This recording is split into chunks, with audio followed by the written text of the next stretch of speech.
That was the Minnesota final, 34-7. So it could be a big day for the Twin Cities as Knobloch steps in. Rare for the football team this year, not for the baseball team. Tom Candiotti, starter and loser in game 1. Ground ball up the middle. Manny Lee gloves it behind the bag and throws out Knobloch for out number 2.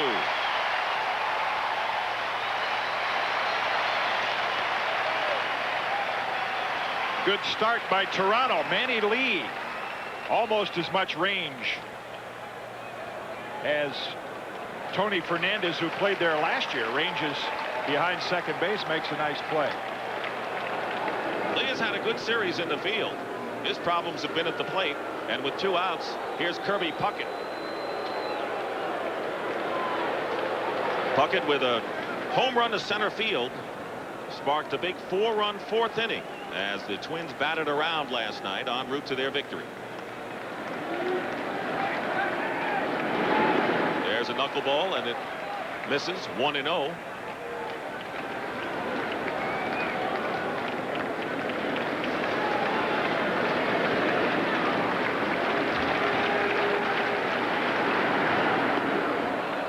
Two balls and no strikes. But to see Puckett, as a lot of the Twins hitters will do today, take a very flat-footed and flat bat approach to Candiotti. Not a lot of body movement, just try to take a short, compact swing, make contact with that knuckleball. 2 balls and 1 strike. 34-year-old native from Walnut Creek, California, now living in Danville. 2 outs, nobody on base. And a line drive deep to left field. Mookie Wilson's back, and it's gone. And Kirby Puckett has hit his 2nd homer in as many games. The Twins take a 1-0 lead.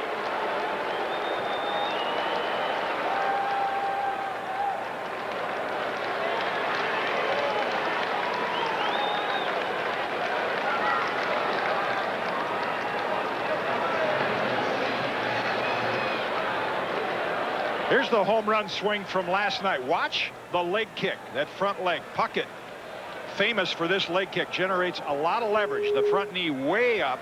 That was the home run to straightaway center field off Todd Stottlemyre in last night's game. Ken Herbeck with 2 out takes ball 1. Now the one right now, a little shorter, a little quicker kick, and the flat bat much more pronounced to make contact with that knuckler. Kirby Puckett's come alive. 4 hits in his last 5 trips and 2 home runs. Candiotti falls behind Ken Herbeck. 2 balls and no strikes. He had not allowed a home run in his last 29 2/3 innings before Puckett's drive over the left field wall. 3-0 now to Herbeck.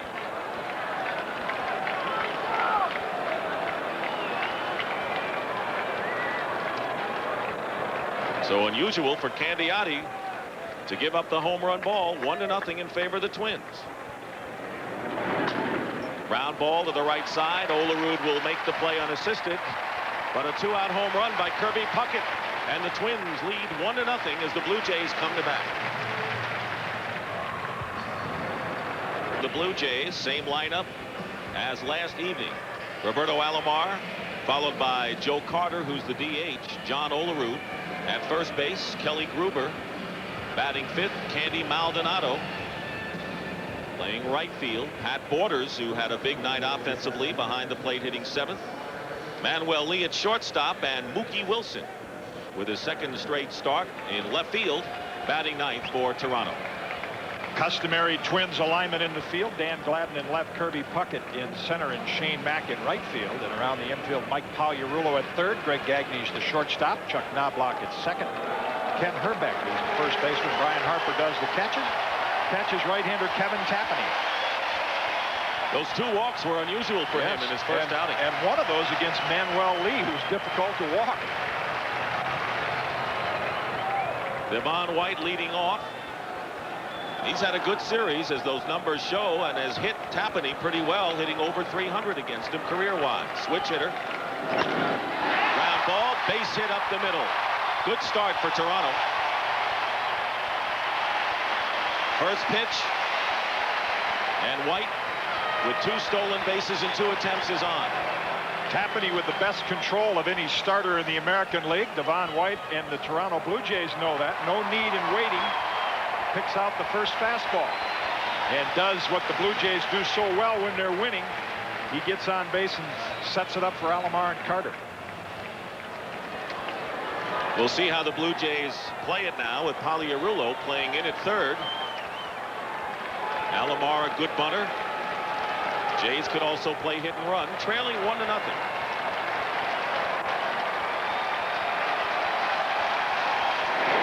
Getting back is White.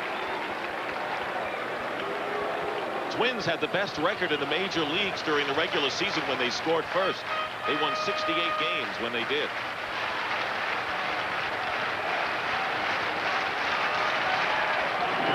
Pitch out, and White was not going. 2 years ago in Kevin Tapani's rookie season, the league hit over 300 against him with men on base. He's tried to come up with a higher leg kick to get more on the ball to compensate for that. As a result, he's a little easier to steal against for that higher kick.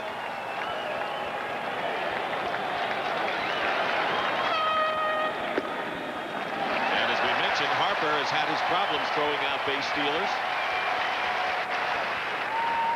He's actually trying to shorten it up here. This is not that high a kick, and as a result, it's not his normal smooth delivery, and the ball's outside. 2 balls and no strikes.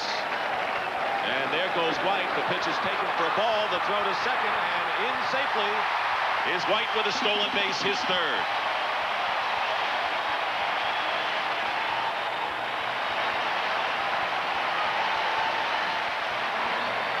That's what speed does. Not just Devon White, who takes a quick peek in and gets into second base easily. Not just the stolen base. Suddenly, as a pitcher, you have a 3-0 count on Roberto Alomar. No chance to get White. Alomar will be looking to get White over to third. Nobody out. Alomar, like White, a switch hitter. Fastball, 3-1. That was a nervous twitch with the baseball in Kevin Tapani's hand. You'll see a lot of pitchers twirling, very relaxed. That had a little more of a stiff action to it, I think, indicative of what kind of pressure is on him in this game. Full count, 3 balls and 2 strikes. Roberto Alomar, the best all-round player on the Jays, hitting just under 500 in this series. Joe Carter on deck. Interesting to see how he looks in the batter's box.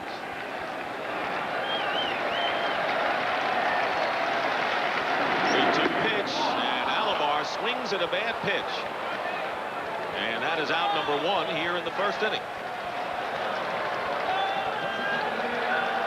Last night, Joe Carter, look at the back leg, and this is the problem Joe Carter has right there.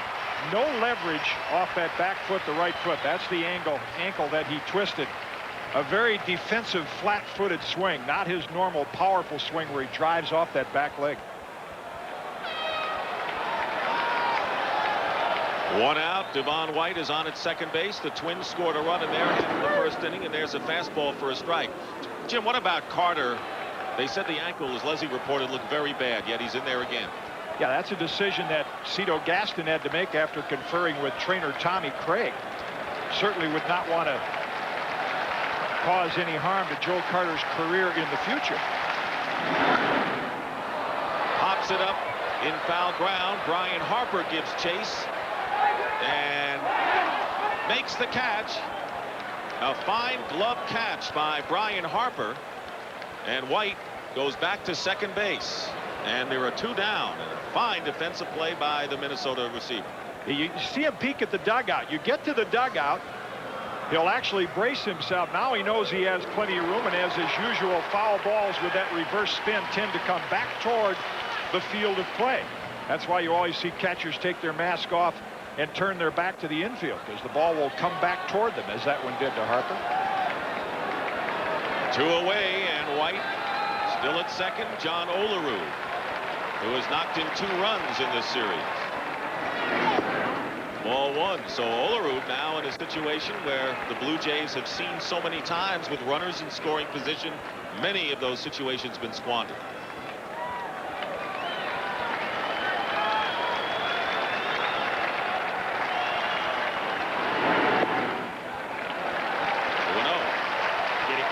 Carter point, I think that the decision Cito Gaston has to make is Joe Carter on a bad ankle a more productive hitter than a Rance Mullenix or a Greg Myers, who is on the bench? So far in the 5 at-bats we've seen him, he has not been. Ground ball, and Herbeck gloves it and makes the play to Tapani. Herbeck saves a run for the Twins. A leadoff single is wasted, and the Jays leave another man in scoring position. Done at the plate, but in the field, it's been another story for the Twins first baseman. I get more pride out of probably winning the ball game with my glove than I do maybe hitting one over the fence to win a ball game. I think a lot of people don't take that into consideration. With a first baseman, they always say they're going to put the older players over there or whatever, but I think the game has changed to where big plays can be made at first base by a guy picking the ball out of the dirt or making a good play over there in order to save a run for your ball club. And I've always worked at it that way because I like to save a ball game with my glove just as much as I do with my bat. He's as good as you've ever seen there. You got that right. He is. I'll tell you who changed that philosophy.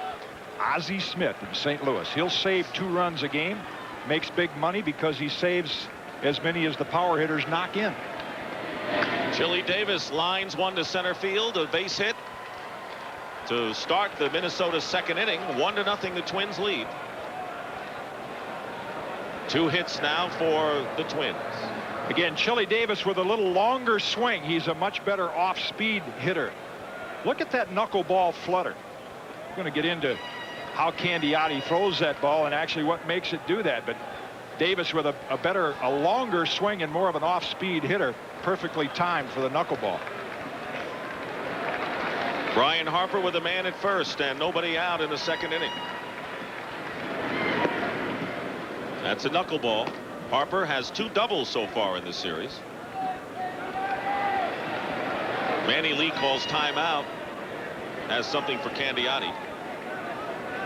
Probably like to know what sign they're using because it's important right now. Brian Harper, who makes a lot of contact. Tom Kelly would put the hit and run on to stay out of the double play. And as to who covers second base, Lee or Alomar, would be determined by maybe what pitch is thrown, curveball or knuckleball.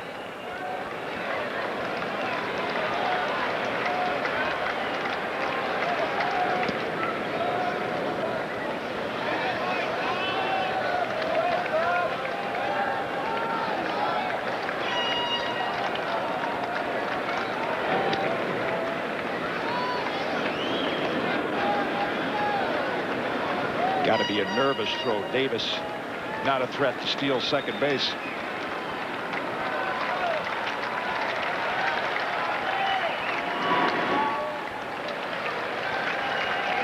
Fastball fouled back. 1 ball and 1 strike to Brian Harper. Candiotti was spiked by Harper toward the end of the season in a play at first base, but did not miss a start. Covering first base and got his foot over on the foul side of the bag. Escaped what could have been a real serious injury. 1-1 with Chili Davis on at first base. Knuckleball, and the ball gets away, and Davis will advance to second. That should be a pass ball charged to Pat Borders. Twins have a runner in scoring position. Now, when you catch a knuckleballer, as a catcher in Pat Borders' case, you know this is going to happen. You can't really catch it cleanly. You just try to bat it down. Look at the break on that ball just at the last minute. Borders tries to snatch it, closes the glove too quickly. Doesn't have control of the ball, and that provides the same as a hit and run for Minnesota. 12 pass balls for Borders in the regular season, led American League catchers. And there's another situation. Strike 3, and safe at first base is Harper, and moving to third is Davis. Borders having a lot of trouble with Candiotti's knuckleball here in the second inning, and the Twins with none out have a threat going as Cito Gaston comes out of the Toronto dugout. Borders and Gaston appealing to home plate umpire Mike Riley. Wasn't that a foul ball? I thought I heard some contact. The contact Gaston heard, Mike Riley is going to tell him, is probably contact with the web of Borders' glove. Another look. See, Harper clearly swings over that ball, but very difficult to tell whether he actually kicked it with part of the bat. Borders appealing that he did. Another example of what a frustrating day it can be. There you can see he was clearly over the ball. But what a frustrating day it can be catching a knuckleballer. Because there's no way you can fundamentally catch the ball the way you're taught. You just have to guess, take a swipe at it. These last two Borders has guessed wrong. It'll go as a strikeout for Candiotti, but a pass ball. Second one here in the second inning. Twins trying to take the crowd out of the game as they did last night are doing a good job of it. Harper, the runner at first base. Davis at third, nobody out. Shane Mack, who has a couple of extra base hits in this series, the batter. 1-0 in favor of the Twins. And they're knocking on the door. 1-0 on the knuckle. Bob Uecker used to say the way to catch a knuckleball is just pick it up when it stops rolling. He says it facetiously, but oftentimes it's all the catcher can do. Very difficult to handle.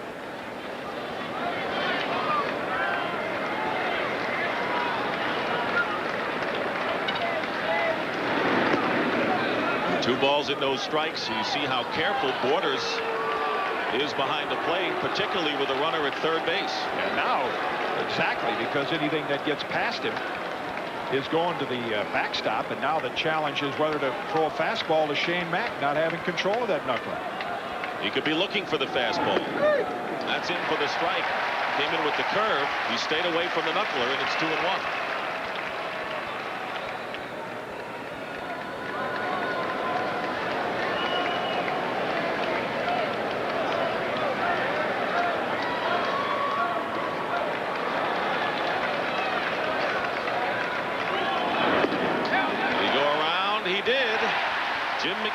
First base umpire said Mack had swung, and it's 2-2. Those are tough calls, and I think every one has been called properly by the umpires in this series. Again, you see the barrel of the bat will cross the front part of home plate, and when it does, that's a strike.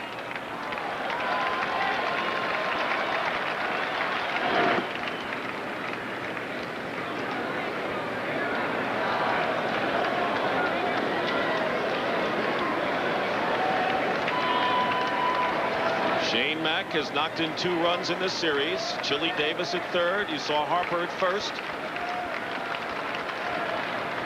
And the bluff, neither runner had much of a lead.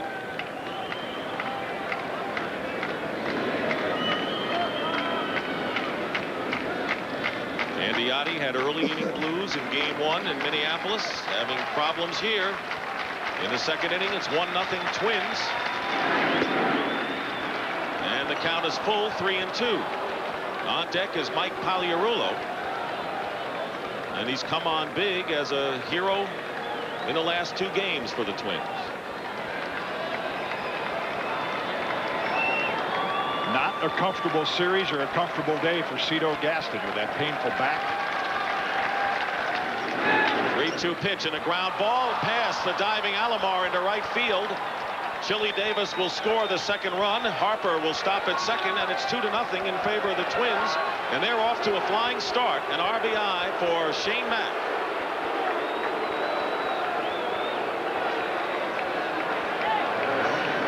Preparation is the key word when you think about the Minnesota Twins from their managers on down. That's slider spin on 3-2, but it's about thigh high, and Mack waiting back trying to make contact.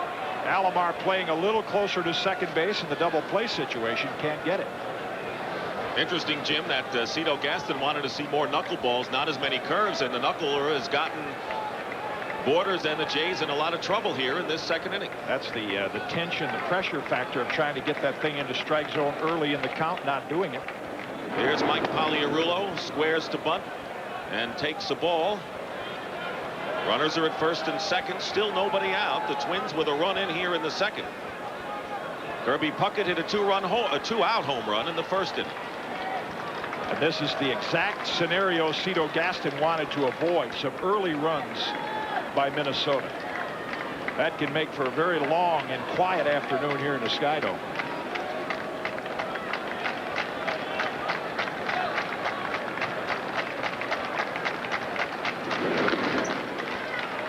One and one. It's amazing that the Blue Jays' strength during the season has really become their weakness as we get into Game 5. Their starting pitching is putting so much pressure on bringing the bullpen in early, and if they have to do that today with Timlin and Wells, who have logged a lot of innings, just not going to give them much. Even if they were to come back, it'll set them back in Game 6. They've overused the bullpen. Why the Jays really hope Candiotti can close the door here without further damage. And there's the bunt in front of the plate. It's a good one. Candiotti's only play is to first to Olerud, and a sacrifice by Pagliarulo advances the runners to second and third with one away. And right now, let's go down to Leslie Visser. Leslie? Dick, catcher Pat Borders had never caught a knuckleballer before. In fact, he didn't even have the right glove. Tom Candiotti had to bring Sandy Alomar's glove from Cleveland. Pat told me today he had it relaced before the series began, but obviously it's not behaving. Dick? Need that big one that Gus Trianda started using. I mean, a great big old pillow to try to block that thing. I don't think any catcher will tell you they can find a glove big enough. The infield is in for the Blue Jays. You're right. Remember, Hoyt Wilhelm went to the Orioles, started his career with the Giants. Paul Richards invented that big glove. Former Baltimore manager. Greg Gagne, the hitter. The infield in with runners at second and third. And there's a knuckler for a strike. So this is a critical hitter for the Toronto Blue Jays. A base hit by Gagne here would open up a 4-0 lead. Perhaps. He's 3 for 13 and an RBI in this series thus far.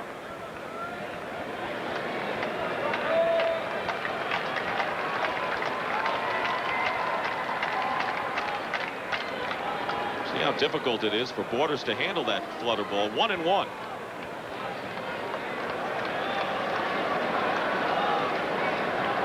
And that's what Borders is looking at. It's still right there, but at the last moment, catcher doesn't know which way it's going to dip.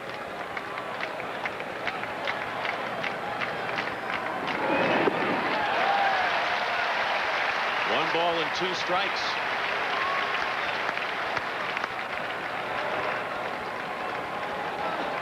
See Borders in a position there. I think that was the curveball. He's almost in a stand-up position. Mentioned Candiotti, more than just a knuckleball pitcher. He's a pitcher with a knuckleball. Throws some sliders and a lot of curveballs. He's ahead on the count, so Gagne could see the knuckler here. Off the fist and a pop-up to Roberto Alomar. 2 out. Candiotti gets a big man. He's got Harper still at third and Mack remaining at second, but there are 2 down. To the top of the order, Dan Gladden.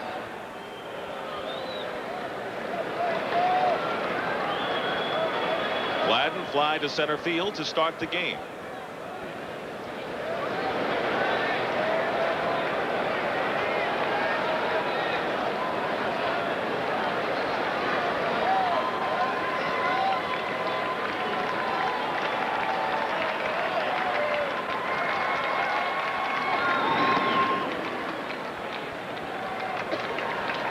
The count to Gladden.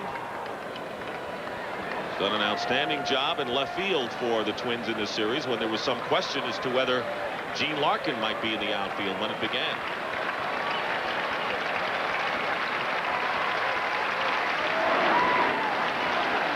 Ball and a strike.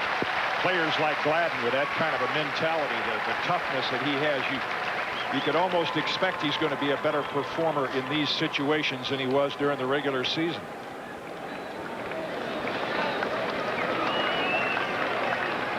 Candiotti trying to pitch out of a jam here.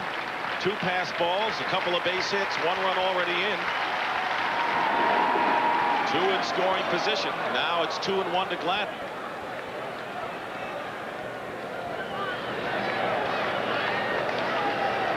Candiotti getting the call over Juan Guzman, who would pitch Game 6 Tuesday if they have a Game 6. 2-2. I This is an inning the Blue Jays almost have to get out of. It's been their hitters in games 3 and 4 that didn't produce in situations like this. Again, the knuckleball had one pitch from getting the Twins out of a jam.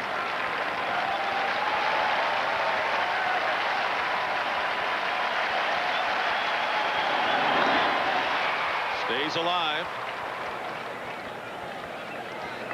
If you follow radar gun readings, we talk about 90-mile-an-hour fastballs. Candiotti's knuckler is in the low 70s. Within the speed limit in some states. And in Europe, there you go. a little below the speed limit. 2-2. Bites off another pitch. This crowd really wants to erupt, and they would if Candiotti can dispose of Gladden. They haven't had much to cheer about in the first 2 games since coming over from Minneapolis, with the Twins winning both Friday and Saturday nights.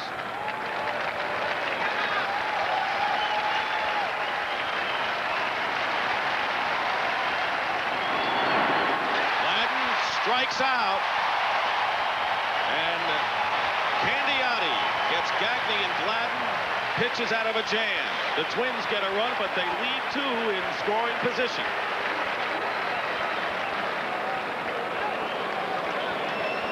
Well, it can get you out of it. It's really a fingertip. You dig your fingernails into the ball. Candiotti puts his index finger up on the top, and you push the ball out like that. You push it out. You don't spin it like you do a fastball or a curveball. Watch that. He'll just flick it. And that's why you get no rotation, no spin, and the aerodynamics take over. Who knows where it'll go. Tapani with a fastball. Strike 1 to Kelly Gruber. Gruber leads the Blue Jays in runs batted in this series. You're going to need a lot of his production today, particularly with Joe Carter not that effective.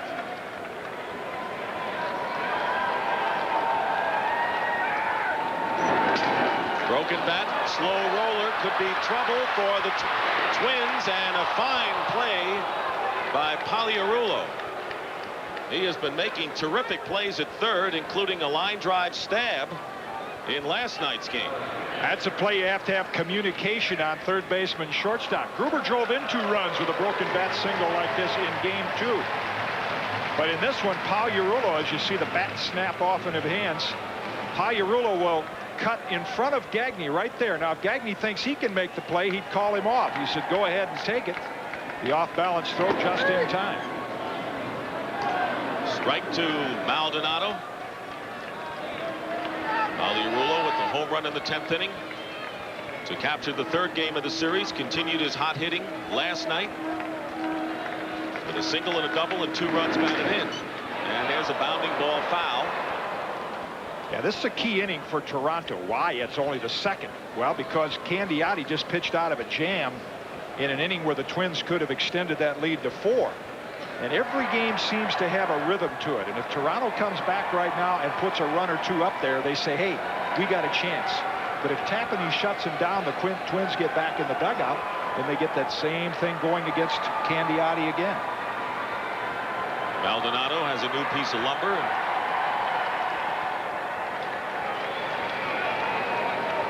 Candy has never had a base hit against Tapani. 0 for 13 lifetime. 1 out for the Blue Jays in their 2nd inning. 2-0 the Twins.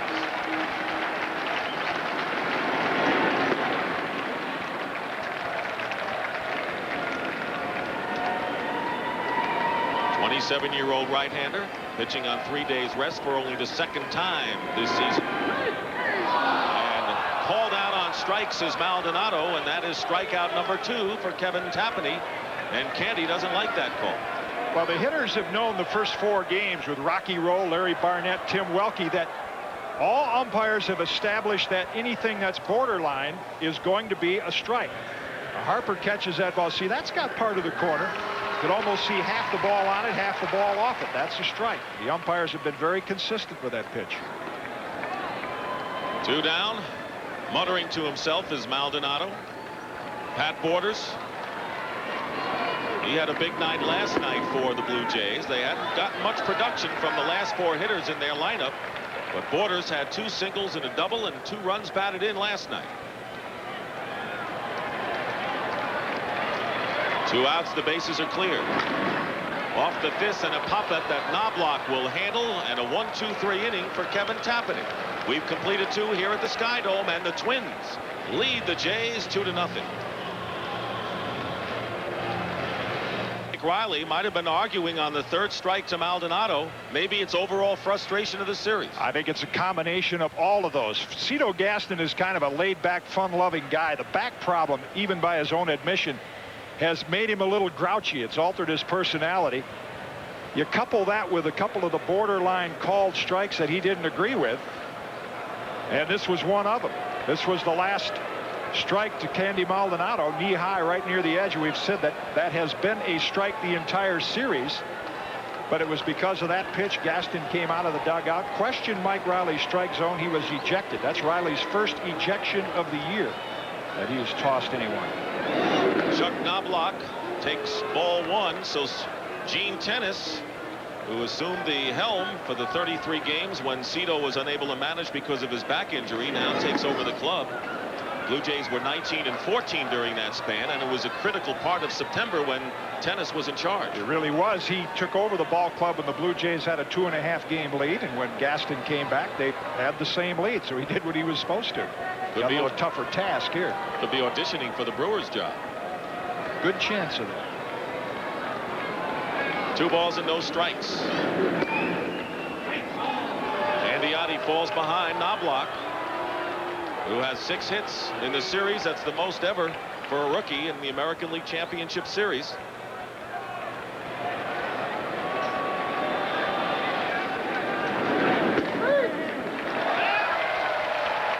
Three and 1. On deck is Kirby Puckett.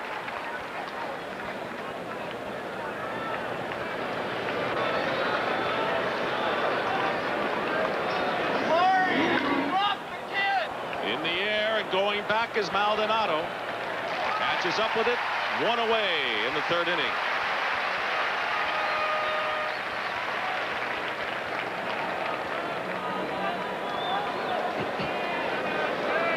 Rich Garcia, American League umpire, and a fine one, has been with us throughout the series. And Rich, on balls and strikes calls, why don't you kind of give us a feeling of what might have happened down there? Well, Dick, what it looks like Cito really didn't like the call that Mike Riley had made on Maldonado, which was clearly a strike. Obviously, he came out earlier in the inning before on the swing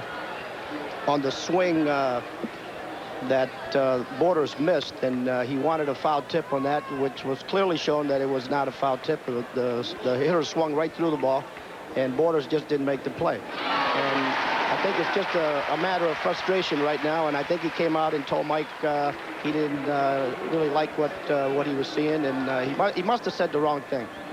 Is that automatic if you question balls and strike, Richie? A manager comes out and says something about a called strike. Is that automatic? Well, it's just the way that he says it. It's according, he can come out and question a pitch or the way the game's going, and if he's not being sarcastic and if he's not being rude or insensitive in a nice way. There's ways of talking to umpires, and me knowing Mike Riley, I've worked with Mike for the last 3 years, and this is Mike's first ejection of the season. All right, Rich, thank you very much. So Cito Gaston has been ejected here in the 5th game of the League Championship Series. Gene Tennis is in charge. The count to Kirby Puckett is 2 balls and 2 strikes. Puckett homered. Line shot over the left field fence with 2 out in the 1st inning. Goes after a bad pitch, and the ball gets away, and Puckett is aboard, so it'll be another pass ball. They'll call this, though, a wild pitch, charged to Candiotti. Yeah, look at this thing. Wow, this will break like a slider. Look at the last minute. It just continues to break. Borders can't catch up with it. Puckett misses by 1.5 foot. That's way out there. And Tom Candiotti said that when he was in Cleveland with Phil Niekro for that brief period of time, Niekro really encouraged him, don't get frustrated. That pitch will get you in trouble, but it'll get you out of trouble. It's gotten him in trouble thus far. Kent Herbeck, and that ball nearly flew away from Borders. We have had 2 pass balls and a wild pitch, and now Borders going to the mound. They're struggling, those two. questioning what the sign might be. Could have been a mix-up. And what you can anticipate Minnesota hitters looking for right now is they got Candiotti a little bit out of his plan in game 1, and he went away from the knuckler and began to throw more fastballs. Last thing the Jays needed to do, give the Minnesota Twins some extra outs. 2-0 the score. Minnesota leading. 1 out. Runner at first base.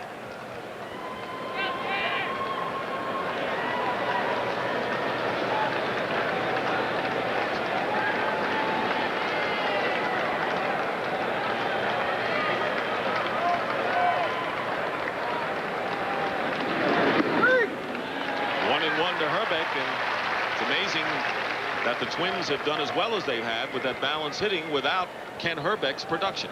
That is the advantage of having a lineup 1 through 9 of hitters that make contact, and you don't just depend on 1 or 2 guys, as the Blue Jays depend on their top 3.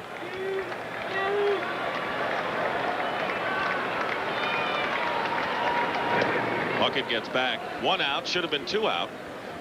Harper struck out in the second inning and advanced on a pass ball, the second thrown by Candiotti.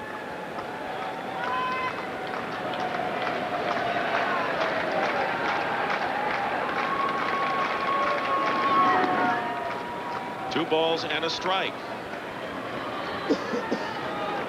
We've already seen how Ken Herbeck has helped the Twins with his terrific fielding.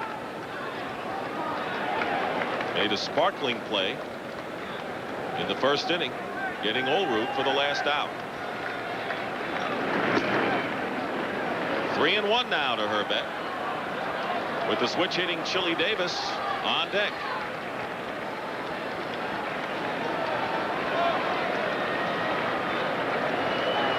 Long look at third base coach Ron Gardenhire.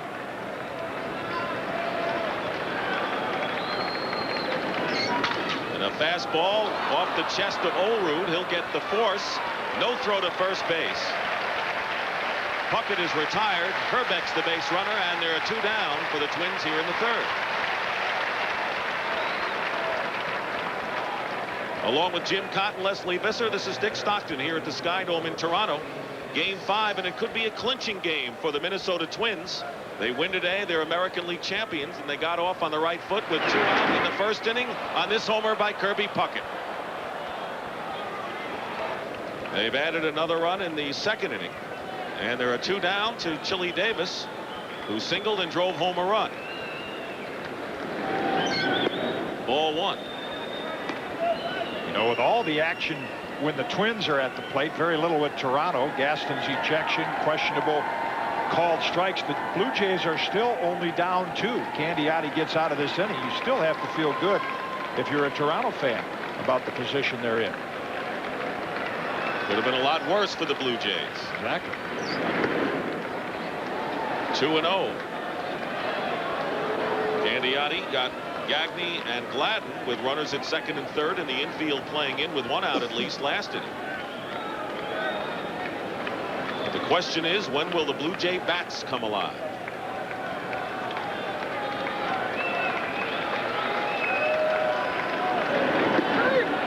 On the corner, 2-1.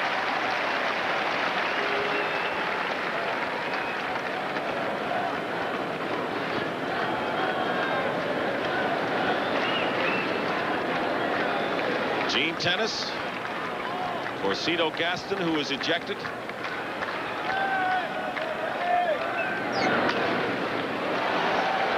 Short left field, Mookie Wilson, and that'll be out number 3. The Twins lead 1, and in the middle of the third inning, 2-0 Minnesota.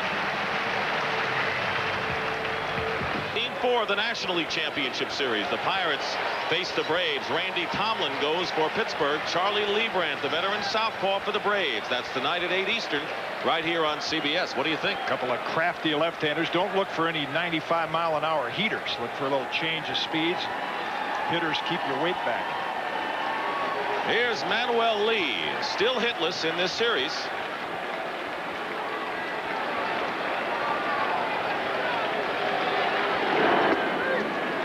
Strike 1 to Lee. He'll be followed by Mookie Wilson, and then the top of the order for the Jays against Kevin Tapani. Gave up a leadoff single to White in the first inning and has retired 6 in a row. 1-1. A couple of broken bats in the Blue Jays' second inning, and that's an indication of Kevin Tapani's fastball. It reminds you a lot of Catfish Hunter. Very smooth motion, and the ball sneaks on you much quicker than you think. He's been the most consistent Minnesota pitcher after getting off to a rocky start. 0-6. He lost only 1 game in his next 19 starts and has gone from there. Comparable to Jim Abbott of the California Angels, who would have a lot more wins with better run support. Ground ball, base hit, and Manny Lee finally gets a base hit.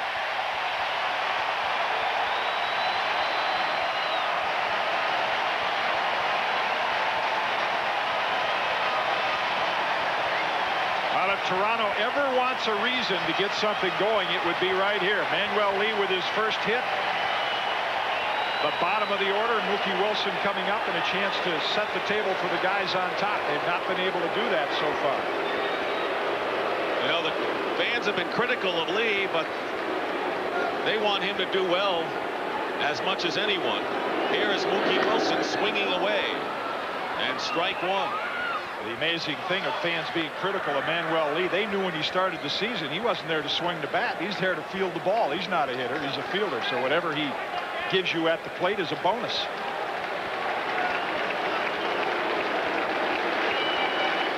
Mookie is 1 for 4 in the series. 2 strikes as he took a fastball. Rich Hacker, the third base coach for Toronto. Last night the Jays got the leadoff man aboard in practically half of the innings. They've done it in 2 out of the first 3. As Mookie Wilson strikes out, that will be the 3rd strikeout for Kevin Tapani, and there's 1 gone. Well, you see him windmill that front shoulder, and I don't think it feels 100%. He's not able to generate much pop with that swing. This used to be one of Mookie Wilson's strong suits. That 2-strike count slapped the ball the other way. Not a lot behind that swing. Devon White singled on the first pitch in the bottom of the first inning, stole second, and was stranded in scoring position.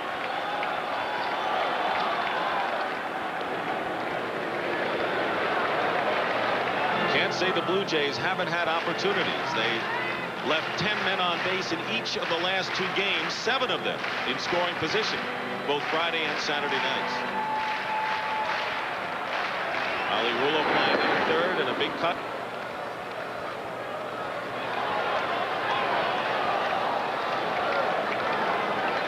Right behind Jack Morris, you see the durable pitchers in the American League.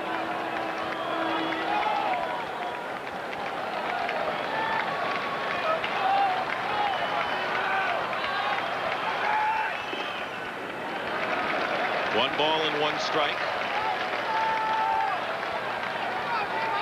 Now if you're Gene Tennis, who's taken over for Cito Gaston, begin to take a few chances and make a few things happen, like sending Manny Lee in a situation like this. Into left field, Gladden charges, but it will drop for a base hit. Lee will stop at second, and the Blue Jays have 2 on and 1 out. And Devon White is 2 for 2.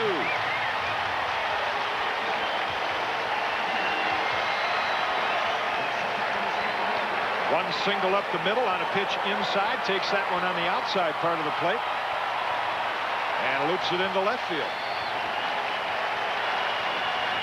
Another one of those opportunities that Toronto has had in the early part of games 3 and 4. They have not been getting the key hits, as you see, and Roberto Alomar, who struck out his first time up.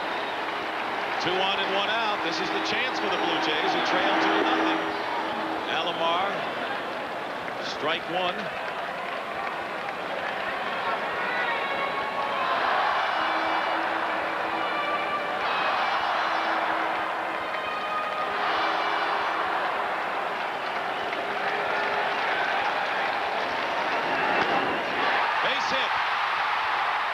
They're going to wave home Manny Lee. He'll score. going to third base is Devon White, and it's a 2-1 game.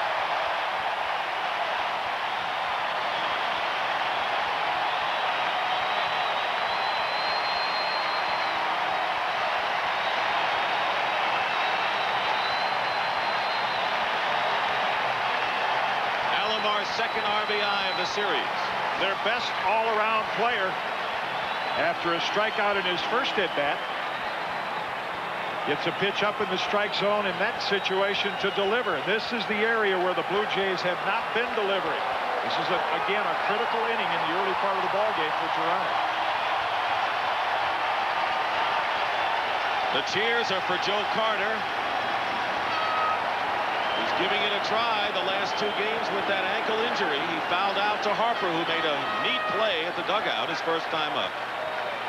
Runners are at first and third, 1 out. The tying run is at third base. Fans haven't had much to cheer about.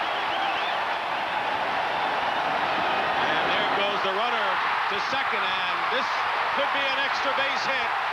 And it'll be a double. Ground rule double as it landed in the box seats. White scores the tying run.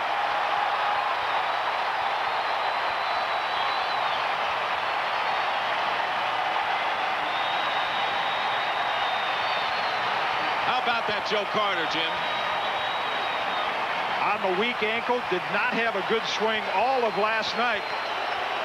And again, the top 3 in the Toronto order reaches for that. Knows all he has to do is make contact. Again, he doesn't get the leverage off the back leg. I think there's a little adrenaline and determination that went into that swing with the bad ankle.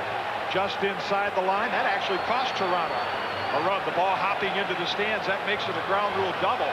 If it had hit the bunting and came back into play, Alomar scores easily. Dick Such, the pitching coach for the Twins, out to the mound, and Kevin Tapani has allowed 4 hits here in the 3rd inning. The Blue Jays have tied the game 2-2 on Joe Carter's double. What a courageous player he has been, playing on an injured ankle and in obvious pain.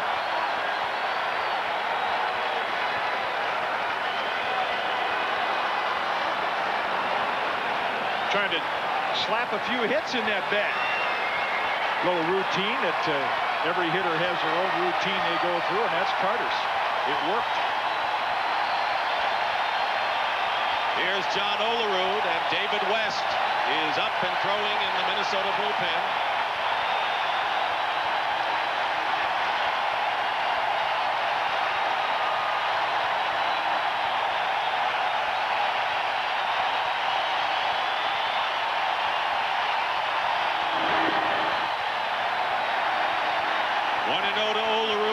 At second and third. Still 1 out.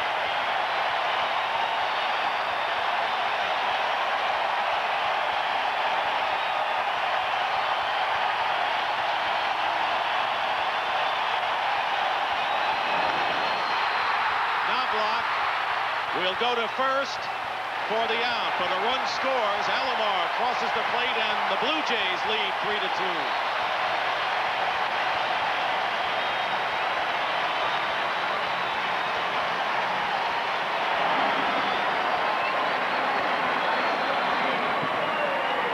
Productive out. Minnesota has the infield back, and this is actually a ground ball into short right field. Knobloch released it a little quickly. Herbeck had to make a diving stop, and obviously with Carter's weak ankle, he could not advance. He had to hold his ground at second. Olerud with an RBI, his 3rd of the series, and Kelly Gruber.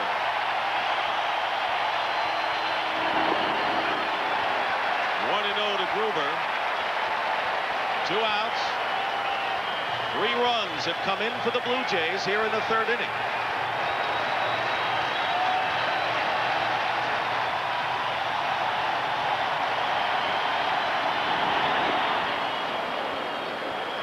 One and 1. Little extra pressure right now on that man, third base coach Rich Hacker. Joe Carter could not run well. Base hit to the outfield. What are you going to do? Better make up your mind early.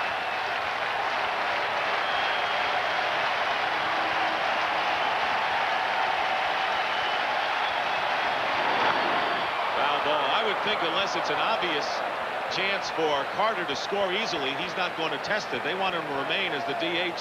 They don't want to aggravate that ankle any more than necessary. The problem is, once he gets running and generates some speed, you can barely tell the limit. There's so many things that can happen. Turning third base, collision at home plate. A lot of reasons you would not want him to run on a base hit.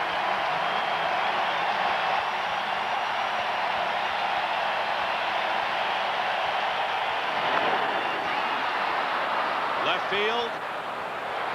Dan Gladden near the line, but the Blue Jays scored 3 runs in the third to take the lead.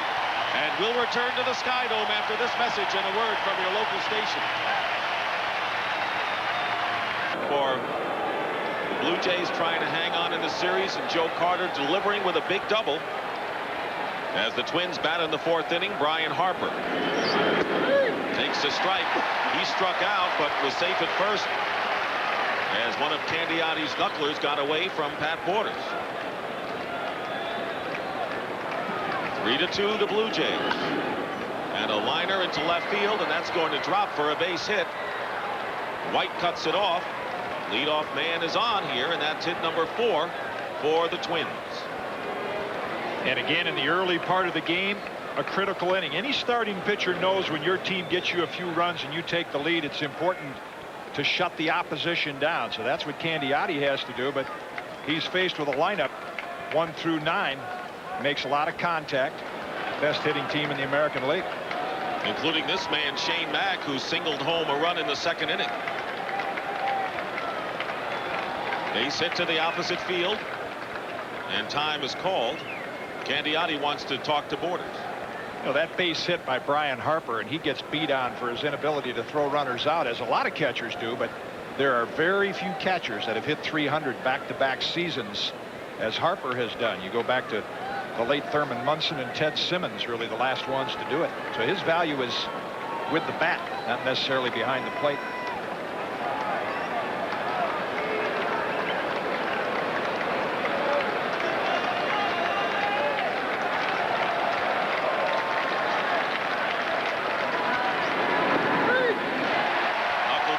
Strike.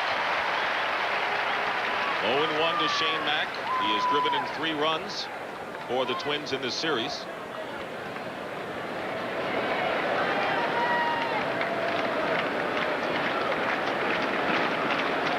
It's like they want to throw to first base. That's that pinky finger, but that would just be to keep Harper close on a hit and run. He is the worst base runner on the Twins team. He's a station-to-station guy. That's not his strong suit. They're certainly not going to have him attempt to steal. They may hit and run.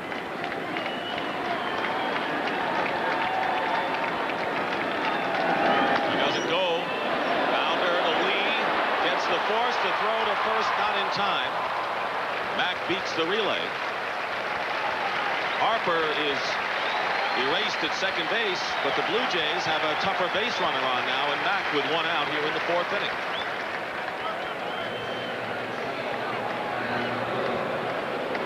Three to 2 the score. The Blue Jays lead the Twins, who got single runs in the 1st and 2nd inning. Puckett with his 2nd homer in as many games, and then an unearned run in the 2nd inning.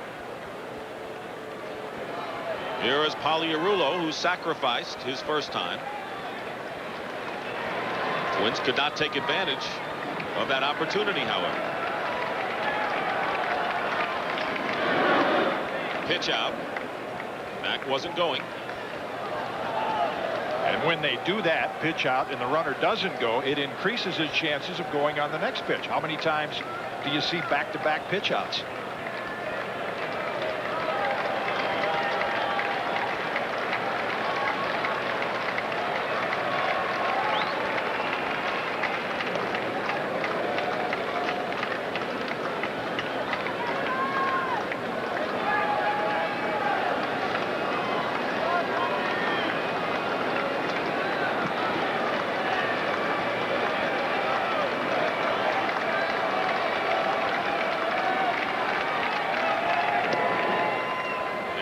Jays thinking that way, trying to keep Shane Mack close to the bag.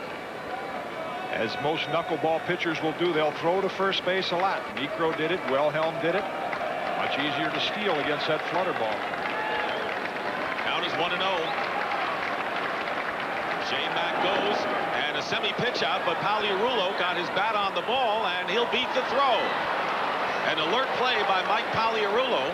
It looked as if it might be a pitch out. Mack was running, and Pagliarulo is safe at first base. And the Twins have runners at first and second and 1 out. A sheepish smile on Pagliarulo's face. Mack is off, and that's a straight steal. He's not looking in, but Pagliarulo at the last moment looked like he wanted to hold up. And Minnesota has played good baseball during this series, but they have also gotten a lot of good bounces, and that was one of them. 1 out, runners at first and second, and Greg Gagne did a soft pop-up to Roberto Alomar his first time up. Twins have left 3. They have runners at first and second, trailing now to the Blue Jays 3-2. That's low. There are no easy outs in that Minnesota lineup, and even Gagne, who has driven in a run and has 3 hits, is not one to ignore. Carlton Fisk said it best. They have offensive or hitter's responsibility. They know what to do in situations. Pagliarulo bunted the last time. They'll hit the ball the other way.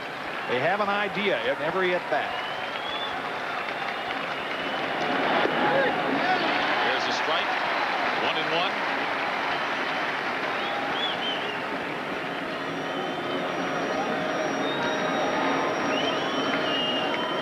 Candiotti already has gone longer in this game than he did in his first outing when he did not complete the 3rd inning.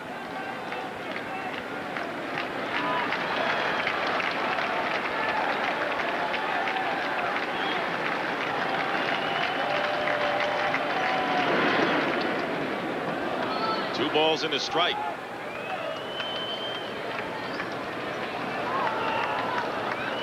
Up there with some hard throwers. I mean, look at 4 flamethrowers: Ryan Johnson, Langston, and Clemens, and then you come in with that. It's not how hard you throw. It still can be tough to hit.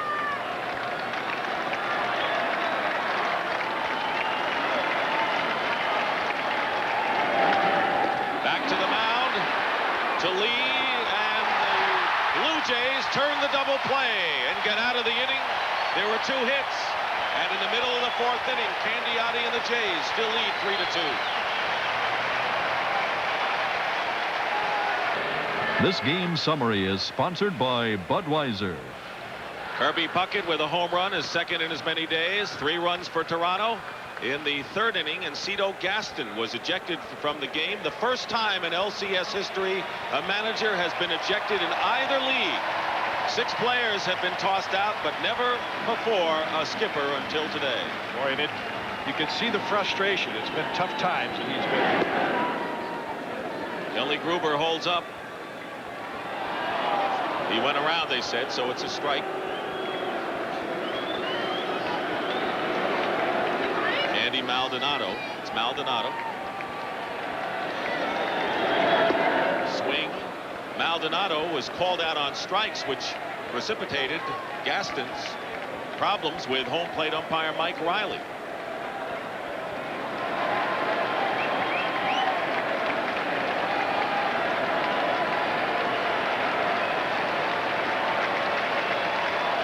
Intense stare right there by Tapani, looking for the right sign.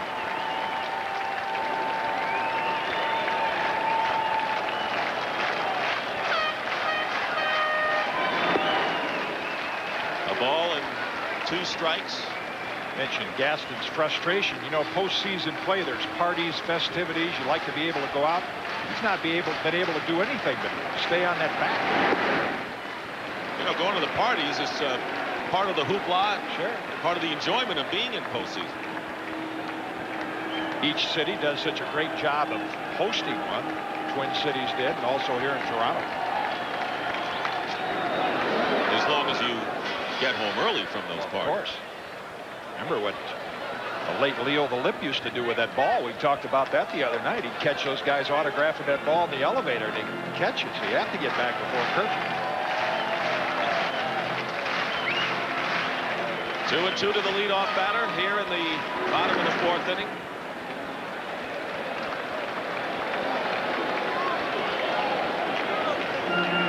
Roberto Alomar, who has knocked in a run. you're down 3-1, you're just looking for hope. You're in that dugout. And that young man, Roberto Alomar, has given it to him. He's been one of the three. And Maldonado strikes out for the second time. And right now, let's go down to Leslie Visser. Dick, I'm with Vice President Pat Gillick. Pat, Cito rarely gets thrown out. What happened? I think there was a little dispute going on some balls and strikes, and I think Cito spoke to Mike Riley, and one thing led to another, and Mike tossed him out. I think it's only the third time in the history of the ALCS or the playoffs that a manager's been thrown out, but evidently there was a major dispute. Do you think Mike Riley didn't show the proper restraint? Well, I think in this type of game, I think you've got to keep all the players and you've got to keep the manager in the game if at all possible because of the importance. But again, I don't know what went on down there. Well, 3 runs helps to make it feel a little better. Thanks, back to you, Dick. Pat Borders erased on a fine play by Pagliarulo for out number 2 here in the 4th inning. But you talk about automatic ejection on a ball and strike. Yeah, I think most managers know when you come out, and players too, on balls and strikes in a situation like that. Look at the last out. Pagliarulo, we talked about swinging the bat in this series, but this is what got him to the big leagues. Most of the time you'd like to use the glove. Off the turf, you can do it barehanded, as he did. Here's Manny Lee, who singled after breaking an 0-for-13 drought in this series to start off the 3-run 3rd inning for the Blue Jays, who lead 3-2. Trying to stay alive in the American League Series. 1 ball and 1 strike. You mentioned Pagliarulo. Well, told us the other day, he says he got called up originally by the Yankees because of his glove. Got there with the leather.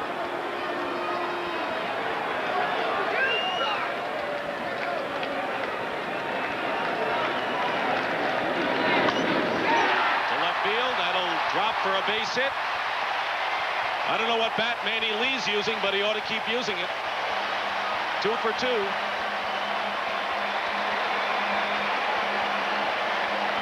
Six hits off of Tapani. And any time a hitter at the bottom of the Blue Jays lineup gets a hit, that's a bonus. That ball up about bell time. Lee just fights it off. Because when you get Lee on base or Wilson, this makes those top 3 that much more dangerous.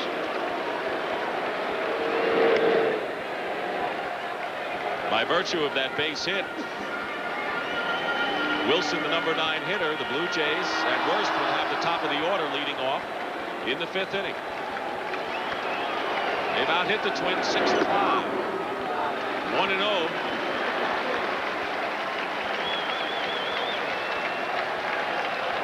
Mookie, part of that great rally by the New York Mets in the World Series, beating the Red Sox.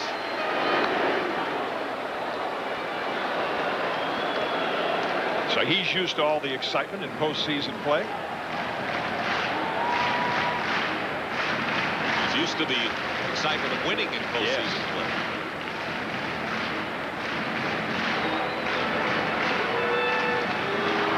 Lee, the base runner, with 2 outs here in the 4th. Down the left field line, Gladden playing close to the line. Won't be able to get to this.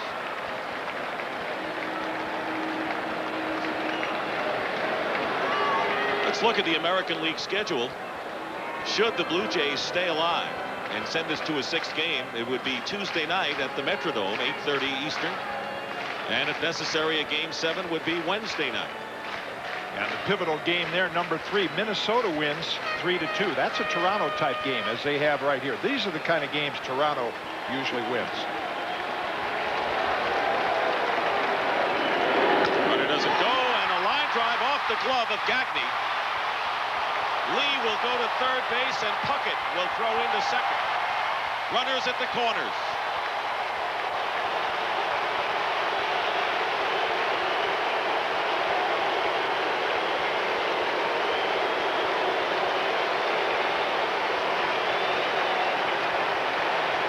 You mentioned Manny Lee running, and that's what enabled Mookie to get the hit, because see, Gagne was on the move. He was running towards 2nd base.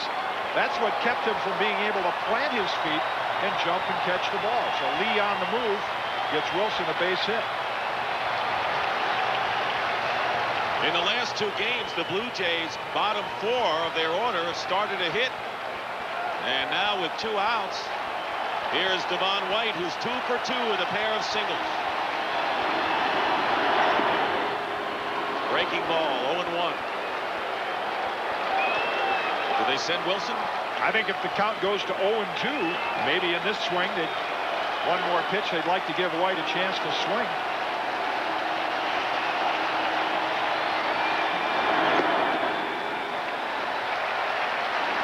One ball, 1 strike. Tapani has a changeup and a split finger. And if you're Gene Tennyson, you can guess, pick up his pitching pattern. Of course, then you can send Wilson. But I think early in the count, he'd rather not take the bat out of Devon White's hand.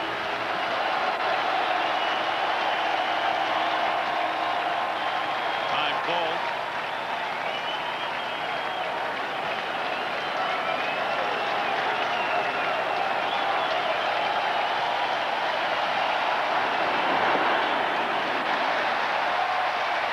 Two and 1. And that would only increase with this count. The fact that I would think Wilson would stay put. Deeper in the count you go, the more favorable it is for the hitter to get his pitch.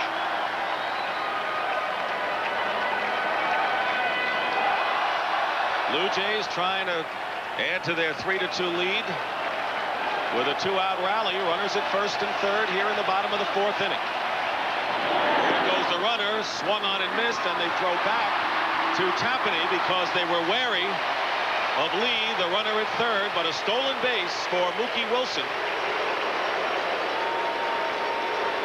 Wilson running, White swinging.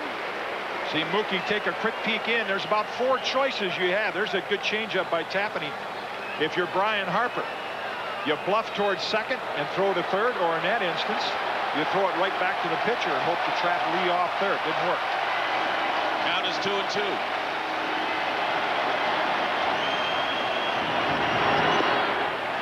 3-2 now to White. For the Blue Jays, that was their 7th stolen base in 8 tries. That's their game. One thing White has done since coming over to Toronto from California, adjust with 2 strikes. It shortened up the swing a little to make contact.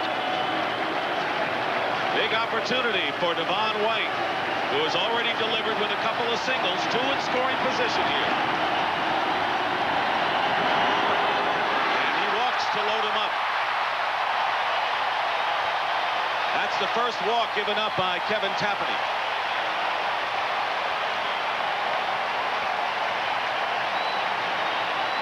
Someone on the other end of that phone, you can be sure.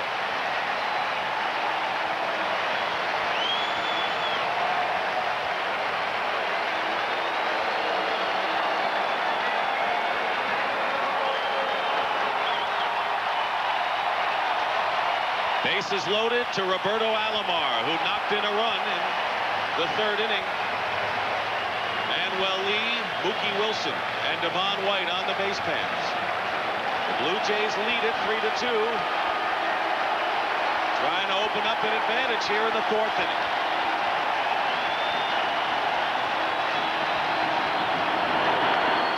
Line drive, base hit to right field. Here comes the throw. It's not cut off. 2 runs in. 5-2 Toronto.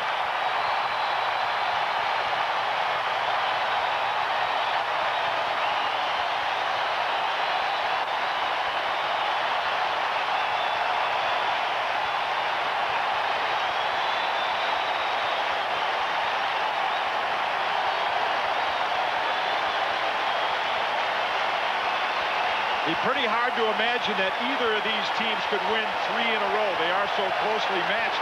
Roberto Alomar knows how big that hit is. Lee, Stores, and Wilson.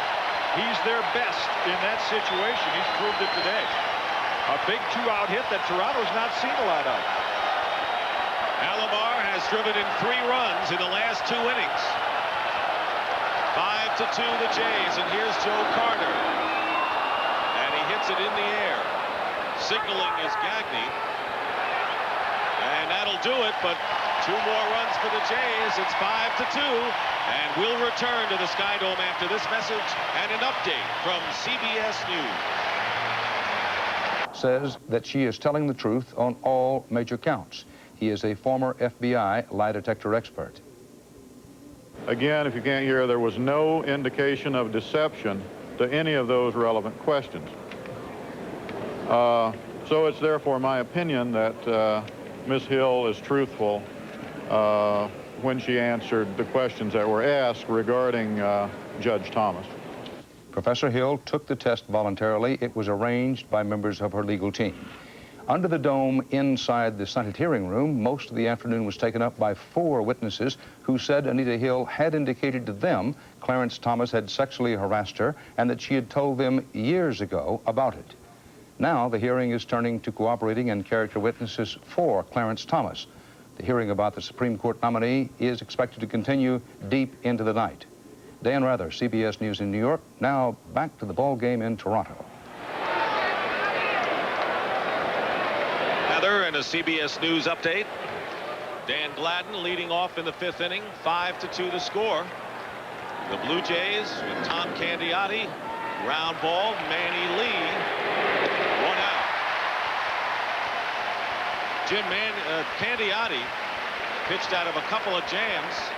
1 in the 2nd inning and then the double play ball in the 4th. That's why the early innings of a game are so critical. That's what good starting pitching, they enable you to win those because they check the other team. That big 2 outs he got in the 2nd inning gave the Blue Jays hope, and then Alomar's big 2-out hit gave him a 3-run lead. Chuck Knobloch is 0 for 2. Luffs a bunt. 0-1 the count. Knobloch 0 for 2 today, was 0 for 5 last night after getting off to a terrific start in the first 3 games of the series. 1-1. You know, you flip-flop the situation today and look at games 3 and 4. It's just the opposite. The Blue Jays had a chance to do what the Twins had today, didn't deliver. That's why they lost those games.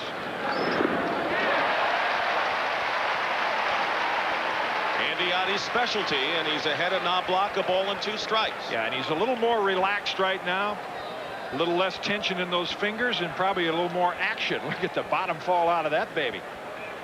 It's like Jack Morris last night. Yep. You have a lead, you can do a lot more things. Come at the hitters.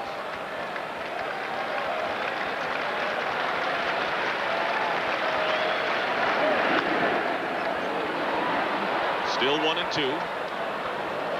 What it does as a pitcher, it puts you in the frame of mind in a lead situation like this for Candiotti and Morris.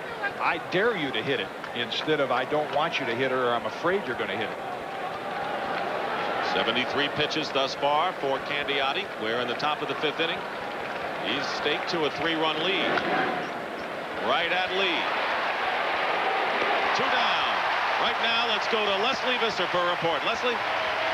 Dick, Tom Candiotti is not only psychologically prepared for this game, he's also cosmetically prepared. He told me that the day before the game, he cuts his fingernails to a specific length, long enough that he can still dig into the cover of the ball, yet not so long that the nails bend back. He says fans send him everything from gelatin pills to hook nail, which they put on horses.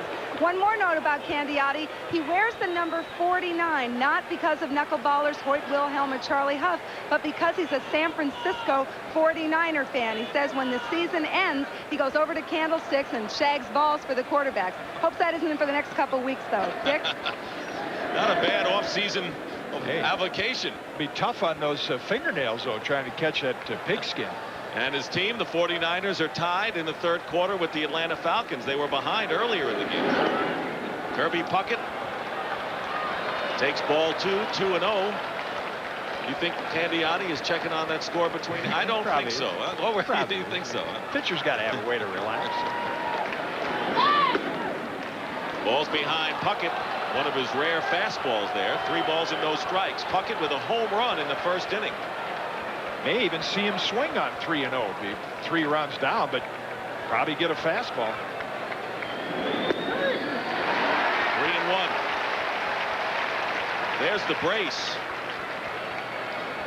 on the right ankle of Joe Carter. Heavily taped as well. That's the curveball, and Candiotti has come back in the count full 3-2. 2 outs, the base is empty here in the Minnesota 5th inning. Up the middle, and Kirby Puckett has himself another base hit. He's 2 for 3 with a home run, so he is on a tear after getting 3 hits and a homer last night. Yeah, his key at bat, he made an adjustment against Jimmy Key in Game 3 where he started hitting the ball the other way, and that's what he does so well. That ball's actually up and in, but he has the, watch where he takes his ball. It's coming up and in, but he fights it off and gets on top of it. Your 200 hitters pop that ball up. 300 hitters like Puckett get on top of it, drive it through the middle. 6 hits for the Minnesota Twins. Here's a guy that is badly in need of one, is Kent Herbeck. He is 0 for 2 this afternoon and only 1 for 18 in this series.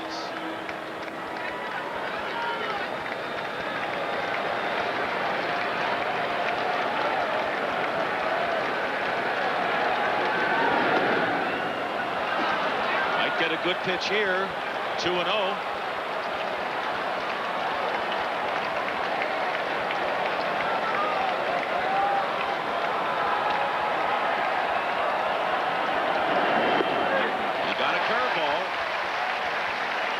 The real beauty of having more than just the knuckleball, or actually it's a fingernail ball, as Leslie described. The advantage of having the curve and the slider, when you fall behind, you get something else to go to. And another curve. If you're Herbeck and you're ahead on the count 2-0, what are you looking for on that pitch? Well, the other night, Candiotti surprised him and threw him a couple of fastballs. But the general rule is when Candiotti falls behind, you'll get a curveball. When he's ahead or even, you'll get the knuckler. A fastball would take you by surprise. It's 3-1 now to Herbeck. There goes Puckett.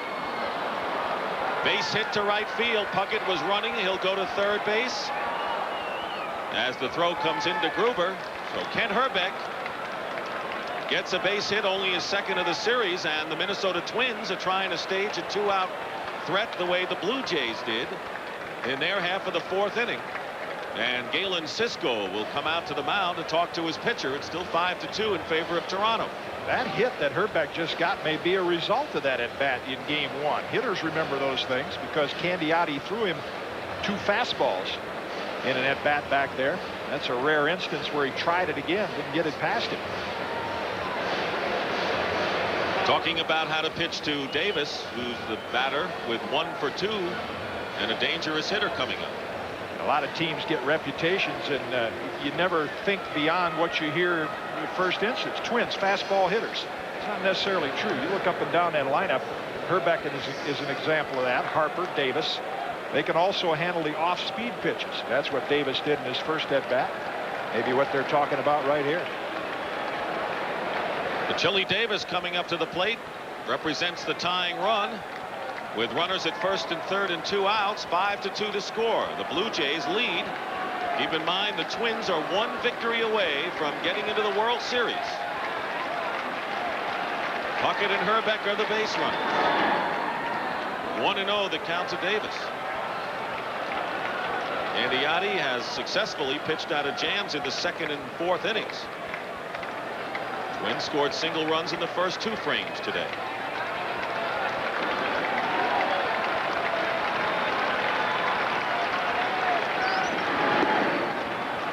Falls behind 2-0 to Chili Davis.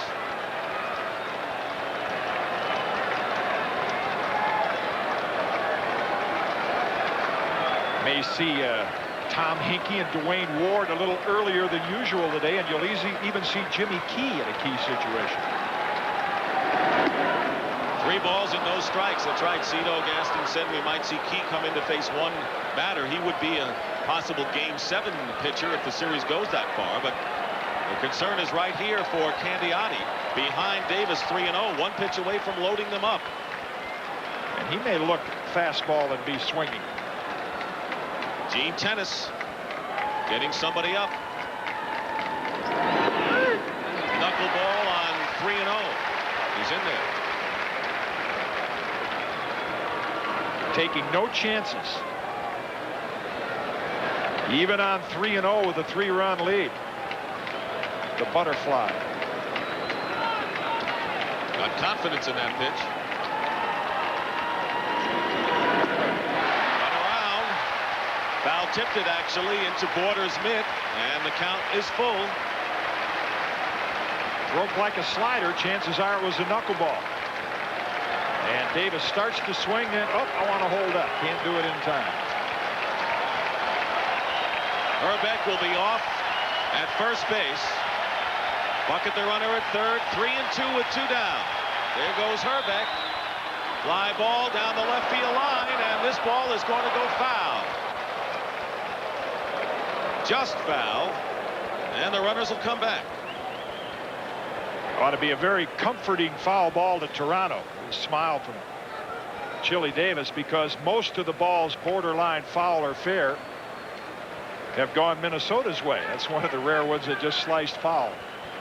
91 pitches, you notice, by Candiotti, and you mentioned Jimmy Key. Well, Jimmy Key is warming up in the bullpen for the Blue Jays, along with Mike Timlin, who has seen a lot of work. Key is on the right. 3-2 again to Chili Davis. There goes Herbeck. It's ball 4, and the bases are loaded. Twins with a 2-out threat here. Back-to-back singles by Puckett and Herbeck. Davis's walk, and that's only the first walk given up by Candiotti, and the bases are loaded to Brian Harper. You see in that shot, Tom Candiotti rarely change expression, and that's because as a knuckleball pitcher, if you let your emotions get the best of you, it can be so frustrating watching that thing break out of the strike zone. The only thing you stay on an even keel about is you know that one good one will get you out of a jam. Here's Harper, who singled his last time up. He's 1 for 2. And he singled going the left center, fouls it off, strike 1. 5-2. The Blue Jays are in front with the Twins here in the 5th inning. Have the bases loaded, and it all came with 2 down.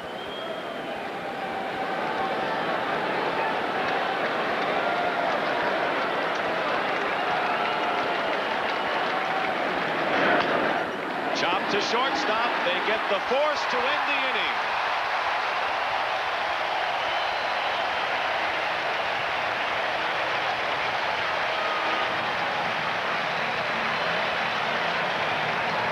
Visser. It's 5-2. The Blue Jays.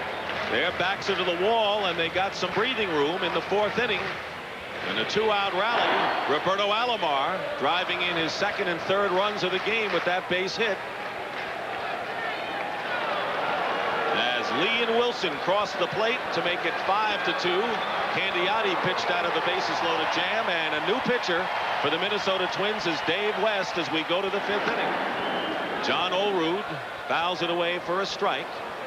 West, in his 2nd appearance in the series, worked 2 2/3 innings, giving up only 1 hit in game 3 in the Twins' 3-2 victory in extra innings. 1-1 to the Blue Jays' first sacket. That last out that Candiotti recorded, the biggest for Gene Tennis, who's now managing. Now he's got the game through 5 where he can maneuver that bullpen. That should go out of play. We mentioned that Timlin and Wells have been called on quite a bit, but Key was up and throwing, and he could play it a couple of it outs, an inning at a time. Tomorrow was off, so he could piece it together. Dwayne Ward, unlike a lot of closers, it just goes 1. He could go 3 if he had to. Yeah, he's pretty strong. I mean, you know, he didn't get the call in extra innings the other night when Timlin did. A lot of people thought Ward should have been in there. One of the things that Gaston was second guessed for, but Ward is strong and ready to go. In the air, and that could be playable. Gagne calls for it and makes the count. No, he drops it in foul territory. And lucky for Greg that it wasn't foul grounds. Otherwise, Olerud would wind up on second. Wow. That's unusual for that. Take a picture of that. Minnesota known for being the best fielding team in the league, and Gagne one of the best fielding shortstops. Just took his eye off it for just an instant. That ball had a lot of spin on it off the left-hand bat. You could see it hit the thumb of the glove. Didn't get it in the pocket.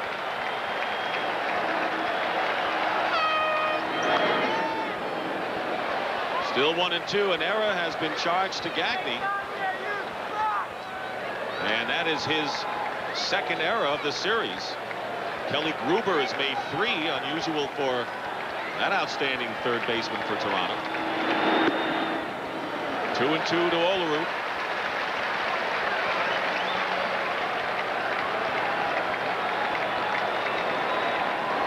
Trapani worked 4 innings, allowed 5 runs on 8 hits. Half swing and a roller. Harper guns it. Safe. As the throw took Herbeck off the bag.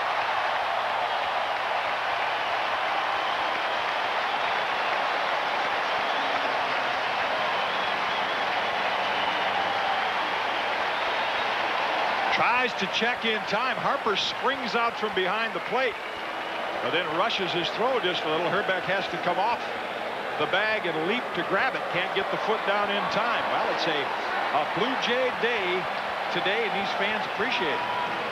An error has been charged to Harper. Scorer correctly thought he would make the play. It got there in time. So 2 errors already here in this inning, and Kelly Gruber lifts a fly ball that Dan Gladden flags down for out number 1. So 2 errors on the same batter. 1 out now and 1 on. Yeah, the beautiful thing about postseason baseball is because it's all condensed into a 7-game series. You know, all the talk about Manny Lee, replace him, should he be there? He's 0 for 13. Now you look at your scorecard today. He's a guy that's come up with the 2 big hits to get things started for Toronto. And he's already fielded 8 chances flawlessly. Here's Candy Maldonado. Called out once on a strike, swinging the other time. Something got loose down the left field line. That's why we have the delay.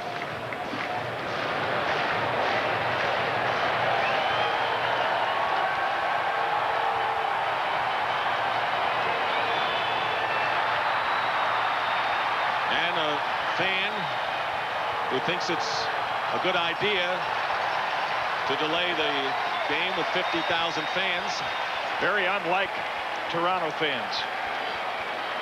Let's bring you up to date. Kirby Puckett got the scoring underway. Shane Mack with an RBI single. It was 2-0 in favor of the Twins. They were often running in the first 2 innings. Cito Gaston was ejected for only the 2nd time this year. But it might have lit a fire under a guy like Joe Carter, who had an RBI single. Roberto Alomar with 2 singles and 3 RBIs, and some clutch pitching by Tom Candiotti, and as a result, the Blue Jays lead 5-2 in a must game for them. Twins coming in with a 3-1 lead in this series could wrap it up. So Maldonado with 1 out. Olerud the runner.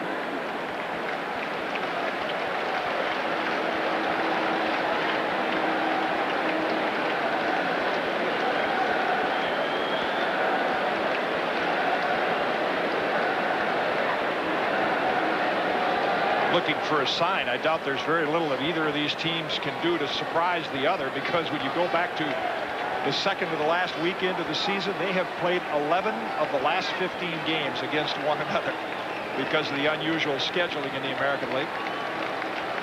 And the home park hasn't really made much of a difference. Twins have won 2 here. Jays won there. 2 balls and no strikes to Maldonado.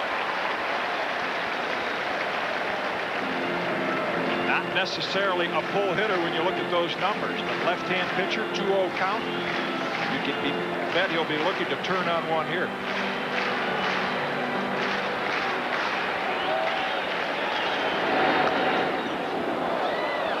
He was trying. Seeing David West on the mound, that was one of the kind of subtle moves, not really so subtle, that Tom Kelly made that helped the Twins get their lead in this series, bringing David West in to face Joe Carter with a 1-2 count. And he got him out, then struck out Maldonado and Gruber. Gotta have a long contract to be able to make that kind of a move. He's got a lot of confidence too, and ability. In the air to center field, Kirby Puckett. Olerud halfway will go back. 2 down. A big one tonight. The Tomahawks will try to help the Braves open up a 3-1 lead against the Pirates at 8 o'clock Eastern time. Randy Tomlin and Charlie Lebrand, 2 lefties, will be on the mound. Big game for Tomlin, huh? Left-handers have had a lot of success over there in Pittsburgh. John Smiley and Zane Smith.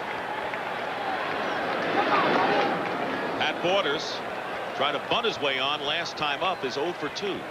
Tomlin is one of those quiet guys, and you look at his numbers, don't look that impressive, but he has won a lot of big games for Pittsburgh.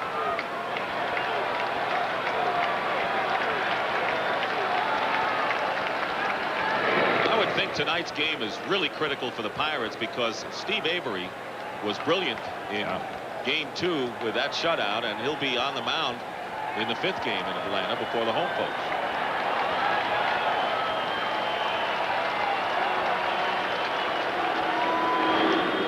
Good stop by Harper, no advance.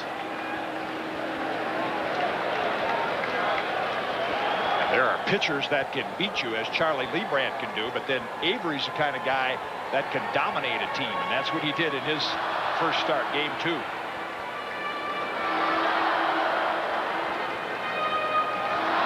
Well, this crowd's a lot more lively than they were last night. Twins look like they had quieted them down for good in the first 2 innings. Not the case. Right fielder Shane Mack. And that'll do it. 1 left. And we have completed 5 innings with the Blue Jays up 5-2. 2-run 4th, and the Blue Jays would like to be in the minority here. 83% of the teams that have taken a 3-1 lead have gone on to win in postseason best-of-7 series. 4 teams have not. And you know, the more than that. Great thing about numbers is they tell you what happened in the past, but from a player's standpoint, they have nothing to do with what's going to happen today or in the future. They just tell you what happened years ago. Players don't pay that much attention to that. Blue Jays would like to be the 8th team, but they've got a long way to go for that. Shane Mack takes a ball. He has knocked in a run for the Twins today. Candiotti working into his 6th inning. There's a curveball, 1-1. Given up 2 runs, only 1 of them earned. Has walked only 1 and struck out 2.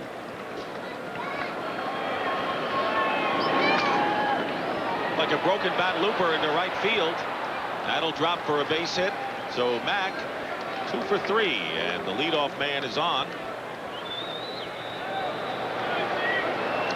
Well, we'd like to say hello to our friends from CTV, who are bringing CBS's coverage of postseason baseball all the way across Canada. They love their baseball. A great history of baseball here in Canada. And this has been a great franchise, much maligned. You talk about the Blue Jays not winning. Compare them to Seattle. They're the same age. This team's had a lot of winning years. Seattle just had their first this year. Mike Pagliarulo, 1 for 1 officially, is sacrificed. Mike Timlin is warming up for the Toronto Blue Jays.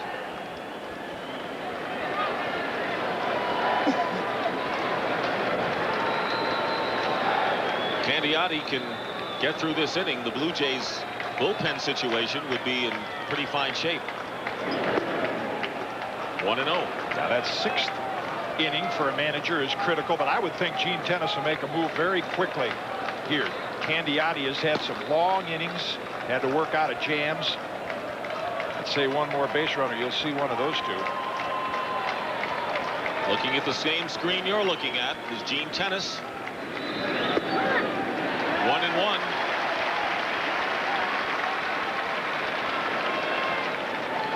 High-tech baseball. Sit in the dugout, check on it, but can't work any crossword puzzles or have any fun down there if you're a reliever. They watch every move you make. They ought to have the telestrator, the chalkboard, like you have, and they can doodle a little bit. Sure.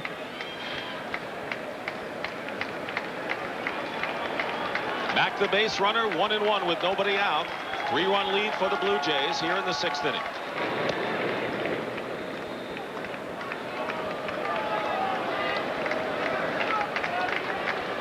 Candiotti's next pitch to the plate will be his 100th of the game.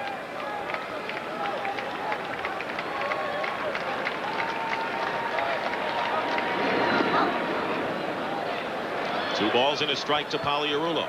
You know, if he were a fastball slider pitcher, that would be a significant number. But most of the time, knuckleball pitchers and that soft curve, 100 pitches will not take the same amount of strain or fatigue Tom Candiotti like it would a fastball pitcher like a Jack Morris or a Juan Guzman.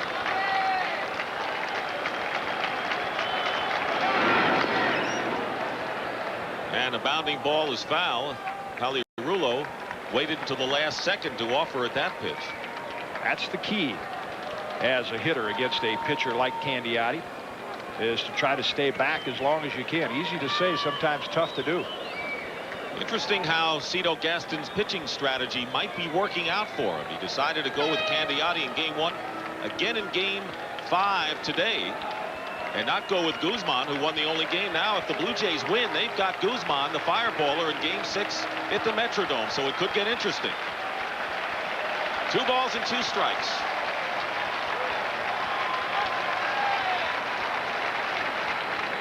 He looked him back.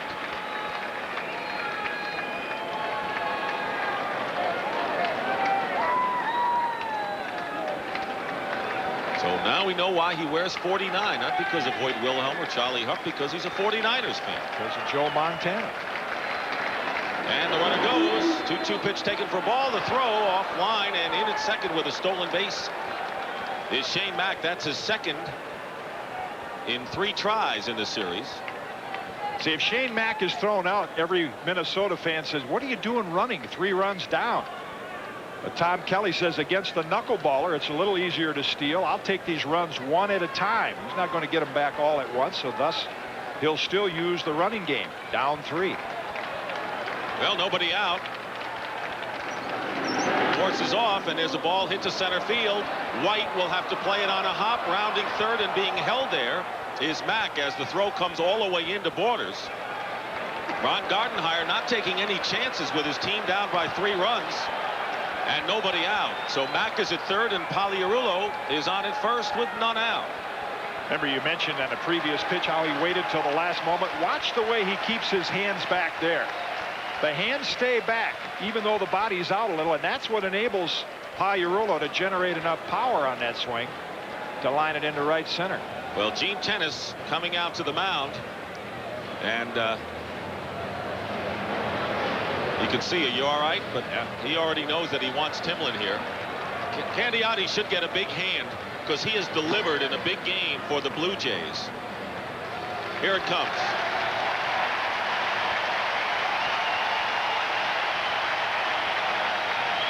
And we'll return to the Sky Dome after this message and a word from your local station. Hitter. Let's look at this one. Leslie Visser came out early, obviously, to do her homework. Opposite field hit. Let's go to her for a report. Les?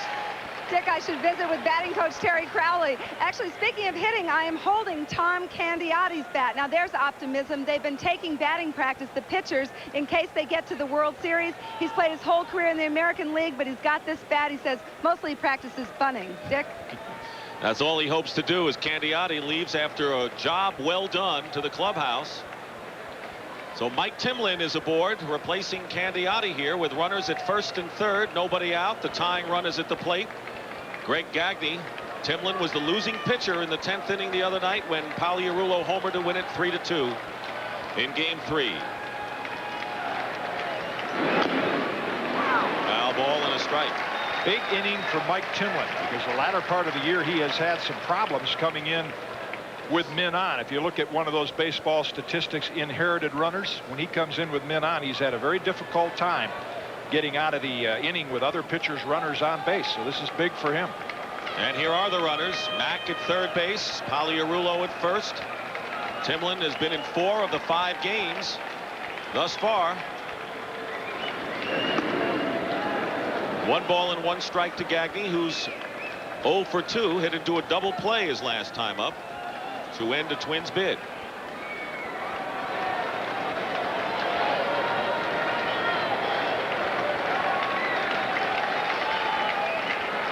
Big contrast in velocity from Candiotti to Timlin. That's the reason oftentimes a manager makes the move. And it's popped up. Borders gives chase. Makes the catch right near the photographer's box. And that's out number 1 in the 6th inning. Mack remains at third. And Pags at first. Well, there's the results. The fastball got in on Gagne. He popped it up. Borders judges this right. Knows he's very close to the railing, so he uses the body to cradle that ball right into his chest and catches it cleanly. That extra photographer's well right there that he had to deal with and dodge around. 1 out, and Dan Gladden 0 for 3 after getting 3 hits last night for the Twins. 5-2, the Blue Jays lead in the 6th inning. Ball 1. Sinker ball pitcher, and his sinker has not been doing that lately. This is a situation he'd like to get the ground ball.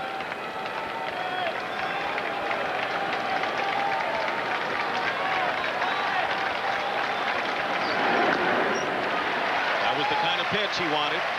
Fouled. 1-1.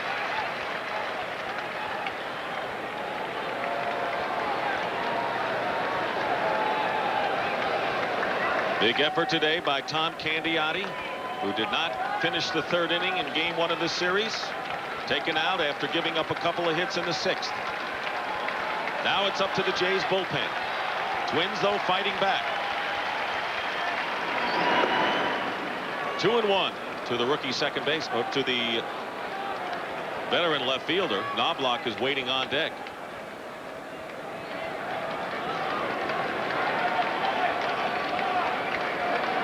Mack and Polyarullo.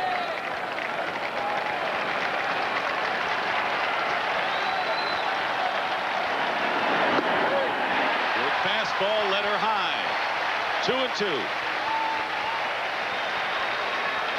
Sometimes you even get by with a high sinker. Gladden thought that ball was going to be high.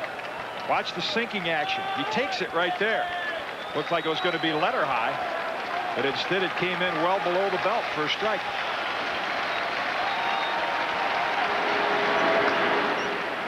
That's Gruber. He's going to go home with it, and the tag is not in time.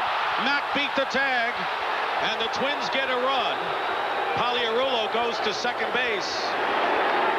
This could be a critical play in the ball game because seemingly they had Mack at home, but Borders somehow did not put the tag on in time. Boy, I'll say Gruber makes a decision too high on the bounce to get 2. Let's get the lead run. Watch what Borders does. The ball's in his glove, and he reaches with his bare hand to tag Shane Mack. Mike Riley right on the play to pick it up. Normally you protect the ball in the glove, and Borders almost like he had a little vapor lock. I mean, he reaches with the bare hand. There's no ball there. The ball's in Pat's glove. A costly mistake for Toronto on a big break for Minnesota. Question, Jim, with a 5-2 lead and 1 out, why would Gruber go home and not try to get the force at second, the sure out, and maybe a double play? Well, I think the first thing, the high bounce, there's no chance to get 2, and the easiest play in front of him was let's go to home, and Mack is out. If Borders makes the proper play, he is out. So now it is 5-3, and now the tying runs are aboard. On at second base, Polyarullo, Gladden on at first. It'll be a fielder's choice. And here is Knobloch looking for his first hit today. 0 for 3. Ball 1 inside. The Twins coming back. And a big play at the plate. I think that was just one of those reflex actions where Borders suddenly just reached for him with the bare hand and said all of a sudden I don't have the ball there.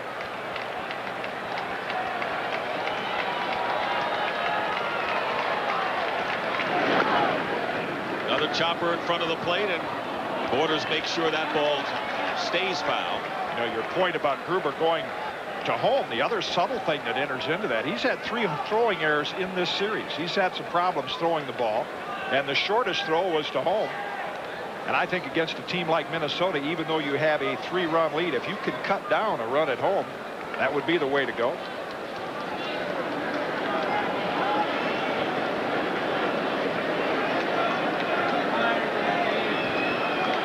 They've ruled it a fielder's choice, an error charged to Pat Borders, the catcher. No run batted in for Dan Gladden.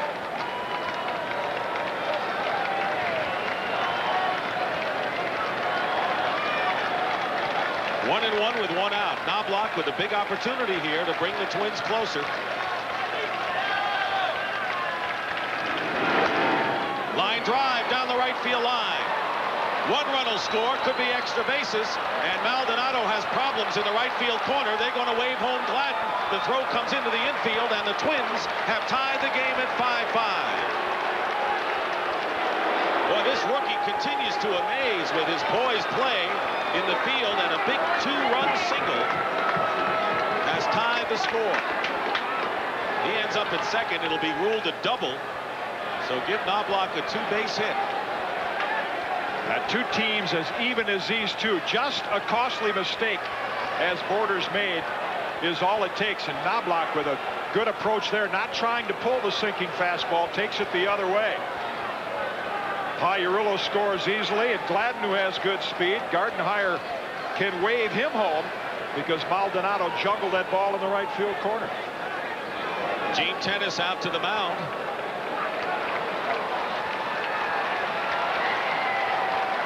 Kirby Puckett scheduled to be the hitter, and not taking any chances of the Blue Jays, Dwayne Ward, who should be very well rested, will be coming in a tie game.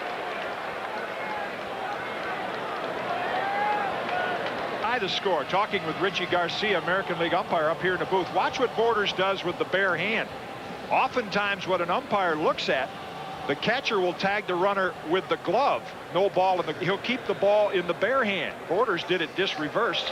Riley right on the call, they called it properly. Dwayne Ward is aboard, and in his only appearance in the series became the first Blue Jay to record a save in postseason play. That was in the only Toronto win in Game 2, of course. Facing the dangerous Kirby Puckett, who has a homer and a single. Hard thrower. One out. Lead run is in scoring position. Knobloch, who doubled home a pair of runs to tie this game. Dwayne Ward, 81 appearances, led the league. Durable, and still at this stage of the season when a lot of players showing a little fatigue, a lot of pitchers getting it up there in the 90s with a nasty slider.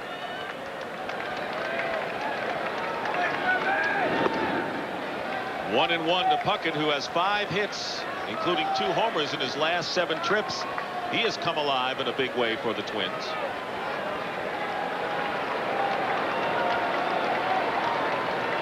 Urbeck on deck. 1 out. Candiotti started this inning. Timlin pitched to third, and now Ward. He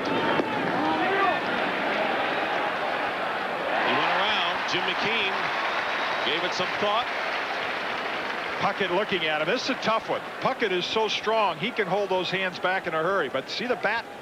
I mean, it barely went past the front of the plate, but it did. Just.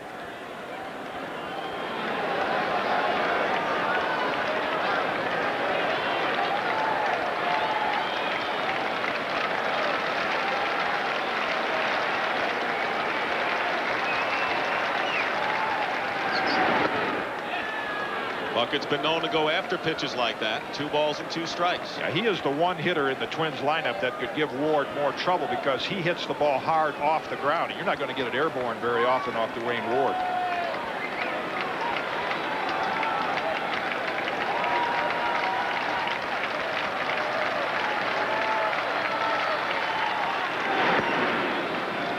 Three and 2 to Puckett.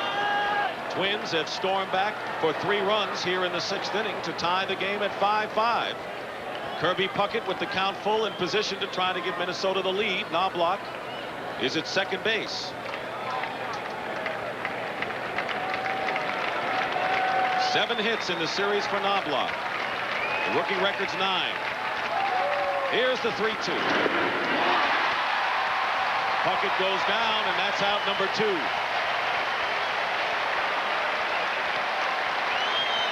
We're at the Sky Dome in Toronto, where the crowd has been alternately cheering on its feet, waving handkerchiefs, and quiet. Blue Jays had a 5-2 lead. They got a run in, and then Chuck Knobloch with a double into the right field corner tied the score. Dan Gladden being waved home after Pagliarulo to make it 5-5. Ward has come on to strike out Puckett, and here's Kent Herbeck. 1 for 3, singled his last time. Good fastball. Usually get one. Hitters will go up there against Ward, say, I get one fastball that might be hittable. Once you're in this position, you'll see that slider or fastball below the knees.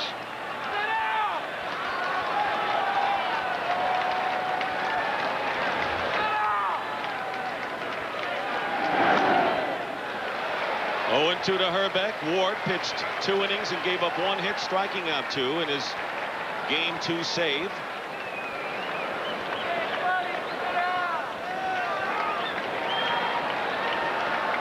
You're right, Ward. If he could go 3 innings, 2 more after this could set things up for Tom Hinkie if it goes that way.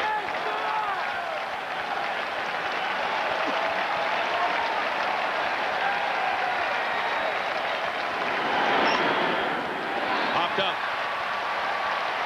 Alomar got rid of his cap, but the Twins have tied it up.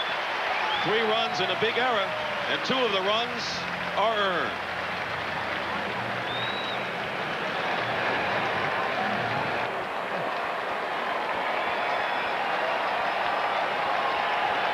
See, hitters, even on an inside pitch, that's a called strike. Hitters are so conscious of the ball being outside, and they don't like it inside. I mean, that ball's on the inside corner, and they're backing off. 2-1 to Lee. Bottom of the order has come through for the Blue Jays. Lee has 2 hits, and Mookie Wilson on deck has a single.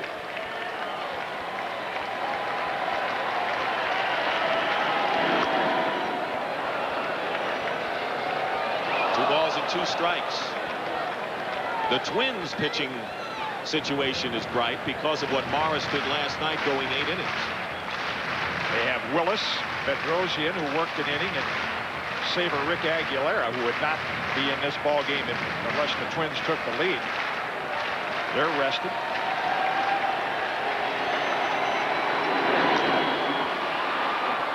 Live balls. Shane Mack over. And there's 1 away. Well, so far we've seen Tapani, who worked 4 innings, and David West. 2 of the 3 pitchers, Aguilera the other, acquired from the New York Mets in that big Frank Viola deal that was supposed to give the Mets a championship, and it's helped the Minnesota Twins. Yeah, it really has. And General Manager Andy McPhail will probably be the American League Executive of the Year. A lot of question about that trade, but he was looking for the future, and it's arrived in '91. Switch hitting Mookie Wilson.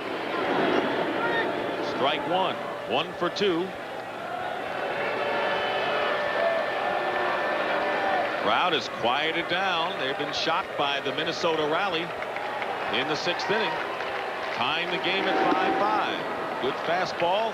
West is ahead of Wilson, 2 strikes. Most switch hitters, as Lee and Wilson and White are, will tell you the first at bat in the game that they have to turn around and hit the other way is the toughest.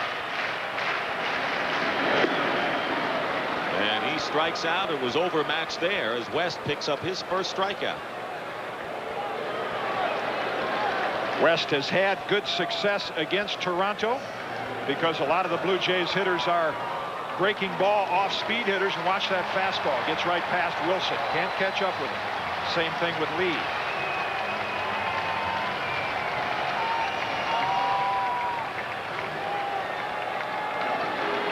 That's a new one. That's a Blue Jay. Yeah. Devon White. Perfect on the afternoon. He held up.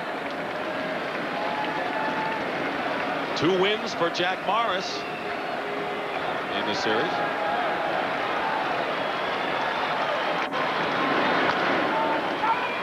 Slowly hit to Herbeck. He'll make the play in a 1-2-3 inning for Dave West.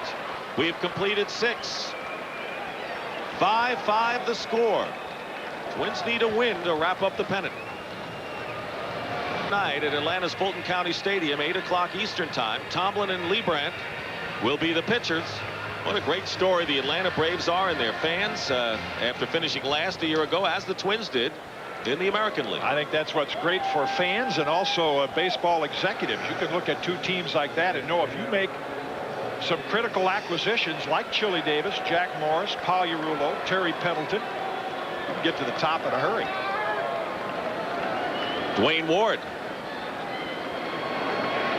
retired the 2 batters he faced in the 6th inning to end the 3-run rally by the Twins. Chili Davis, strike 1 to him. He has singled, flied out, and walked.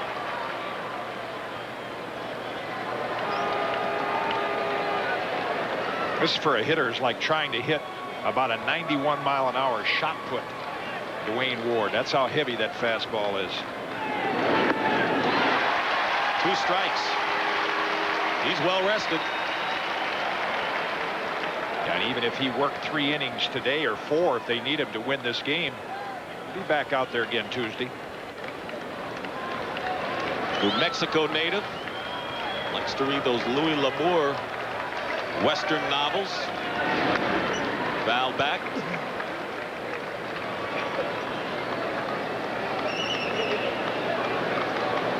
There's another novelist, Tony Hillerman, who has written some good Indian stories taking place in the Southwest, and Dwayne Ward is getting into that author as well. A lot of, when you're a short man, you got 7 innings to read those things down there in the bullpen. Yeah, right. 1 and 2. How many times have you ever seen a relief pitcher bring a novel out to the bullpen? You remember? Well, you'd be surprised. Not that they don't read, but that may not be the place. Yeah, I don't see any bookmarks out there. Pretty relaxed. Foul ball. Still 1 and 2. Ex-Met manager Davey Johnson used to love those Louis L'Amour novels. Read them in the clubhouse after a game. Every now and then we'd trick him. We'd cut the last 10 pages out. Kind of ruined his day. I guess.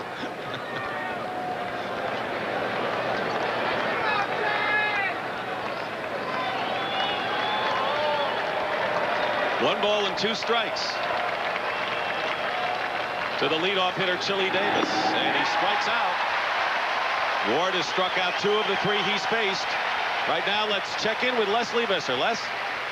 Dick, Brian Harper, the next batter, grew up in Los Angeles, and he idolized fellow Californian Ted Williams. He said everyone called him Ted as a kid, and he drew his inspiration from reading Williams' famous book, The Science of Hitting. I think Tony Hillerman's next on his list. Dick? Start with this baseball stuff and then get on to the novels, right? Here's Harper. Strike 1 to him. He's 1 for 3.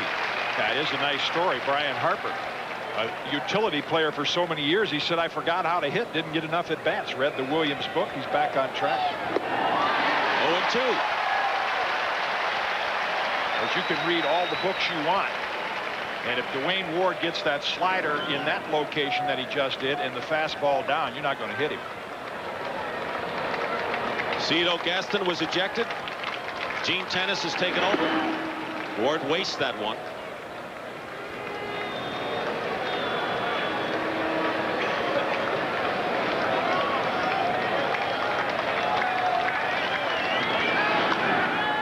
In the air. Manny Lee waves everyone away, and they're 2 down in the 7th inning. Tension begins to build because of the importance of this game. Minnesota, with a victory, would win the American League pennant, their 3rd in history. And the Blue Jays looking to send the series back to Minneapolis in Game 6 on Tuesday night. Shane Mack with a couple of hits, an RBI. He scored a run.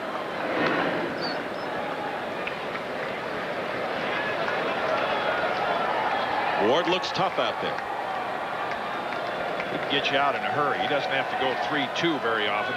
Get you out in 3 pitches a lot of times.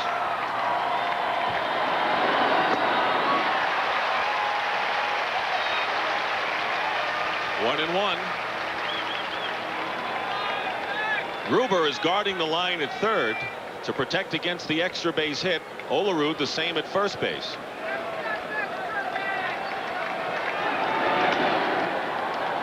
Center fielder White got a late start, comes in, and he makes the catch. What a play by White.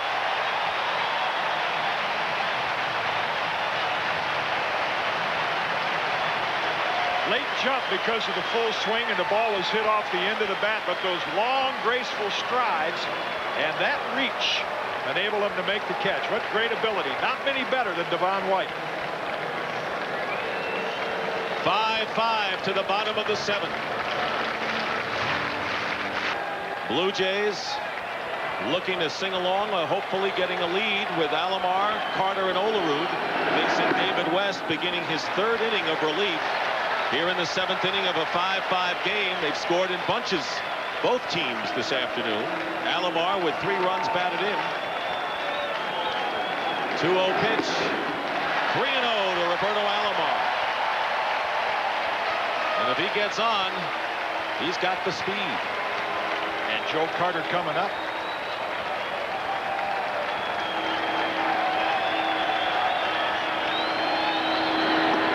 Walks him on 4 pitches.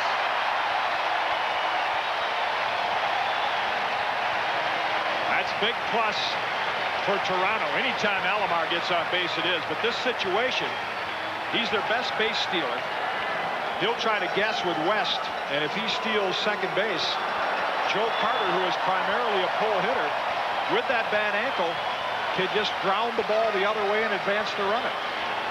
Instead of an RBI guy, he can be an advance the runner guy. That's what Gene Tennis did in the final month of the season, even with Carter at the plate. Blue Jays still with just 1 homer in the series, that by Carter in game 3. We'll watch Alomar. Ball 1 to Carter, who's driven in a run with a double. 5-5, Jays in the 7th. David West trying to use that slide step to get the ball to home plate a little quicker, but you don't get as much on it when you do that.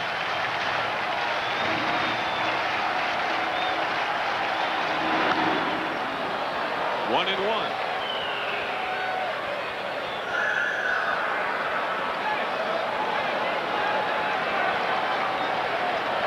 Yeah, if he guesses right, he's going to get there most of the time. 3rd highest percentage in the league. But West has to divide his attention to Alomar and Carter.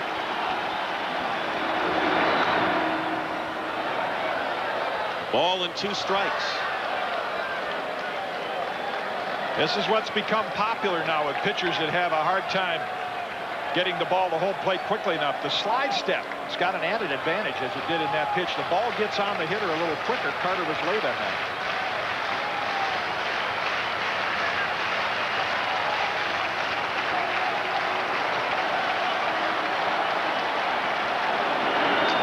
Broken bat.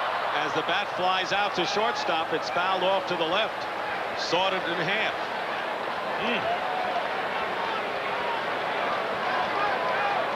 You might wonder in that situation why Joe Carter would not be called on to bunt. Most of the time, your power hitters, this is right in the kitchen. Nothing left but handle. Most of the time, your power hitters are never called on to bunt, so they're not very good bunters. So why ask a guy to do something that he's not very good at doing or not accustomed to? That's the smile that we haven't seen for a couple of days on the face of Joe Carter. Injured his ankle in game 3. Helpless last night, though he played. What an inspiration he's been to his club today.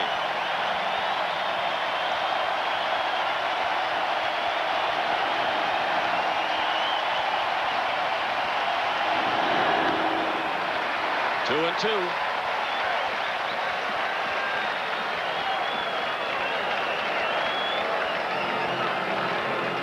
This would be the go pitch if he's going to go. West doesn't want to go to 3-2. Carl Willis is warming up in the Minnesota bullpen. Tapani worked 4 innings. This is West's 3rd inning. Runner doesn't go, and Carter fouls it straight back. Alomar appeared to be going and then stopped. Trying to read the move and get a jump. Base runners usually know that first step or two if they've gotten the proper start. Alomar is such an intelligent player. He took 2 quick steps, knew he couldn't steal. There's Willis, who has been one of the bullpen heroes for the Twins in this series.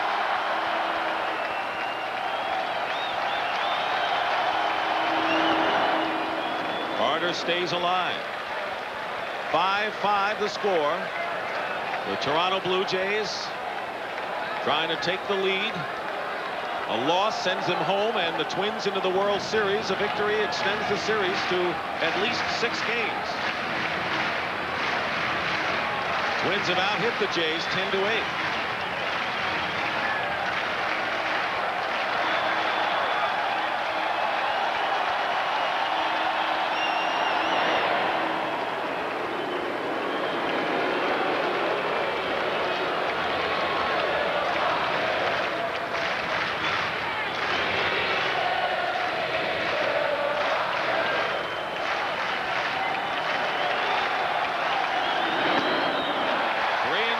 Joe Carter.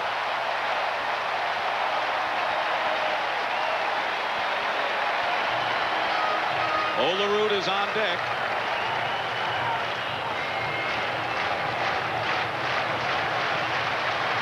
And I would think Roberto Alomar would be going. Carter, a high strikeout ratio, but he knows he'll get a fastball here. Just has to make contact with it. He's opened up the lead at first. He goes, and the pitch is foul deep. Off the facade. Remember the other night, Carter hit one into the upper deck foul down the left field line. It was off of that Tom Kelly decided to bring in West to face it. Goes back to a lesson he learned from his dad, Joe, when Tom Kelly went to New York Giants game. He said, when the hitters start making loud outs and fouling it off loud, like Carter did, it's time to get him out of the game. That's what he did.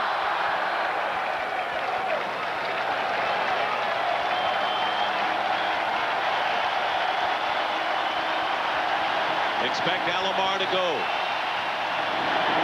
He doesn't go, and it's popped up left side of the infield. Mike Pagliarulo has it, and there's one out. Alomar back to first.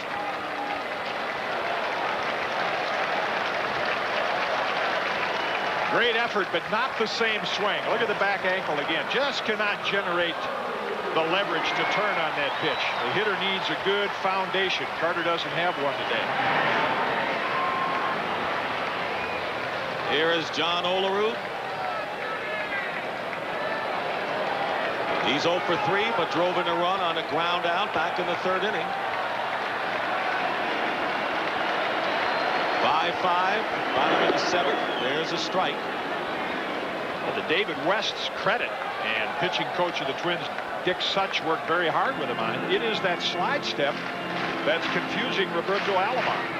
I mean, certainly if it were not for that, he would have stolen second base by now. He just is not able to get a good jump.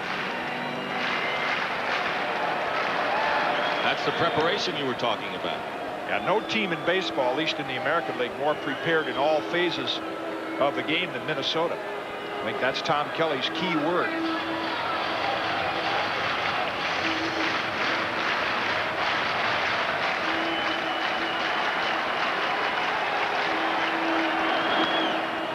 Another pop up to the left side of the infield, and again Mike Pagliarulo, this time in foul grounds, makes the play.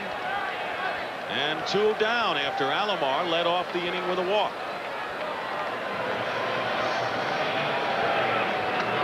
If it were not for Roberto Alomar being on first base right now and a threat to steal, I think you'd see Carl Willis in this game with right-hander Kelly Gruber. But Tom Kelly is saying, first of all, I want to keep Alomar at first base. If he was, for example, would steal second, then I think you might see Willis come in the game.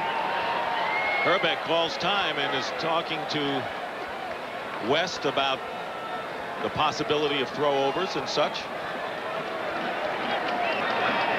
Everybody wants to know what the pitcher's going to do. You know, as soon as West releases the ball, Herbeck would want to get a little jump off first base to be in position to field the ball. Well, Gruber's a good run producer. Jays might want to get Alomar in scoring position. 2 down. Also, first basemen and pitchers have little silent signs. You might watch for Herbeck to like wiggle his glove, or that means throw it over here. Or if he keeps it silent, I'm expecting it to go home.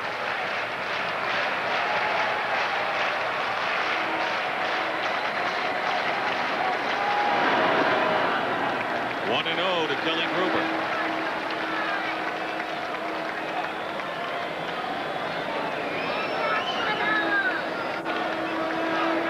Gruber hitless today, has knocked in 4 runs in the series. 2 down in the 7th inning, and a line drive foul. For those of you expecting to see 60 minutes, you're watching Game 5 of the American League Championship Series between the Minnesota Twins and the Toronto Blue Jays. I'm Dick Stockton along with Jim Cott, and our score is tied 5-5 in the bottom of the 7th inning. 60 minutes will be seen immediately following this game, except on the West Coast. Blue Jays need a victory to keep the series going. A Minnesota triumph will wrap it up in 5 and send them to the World Series.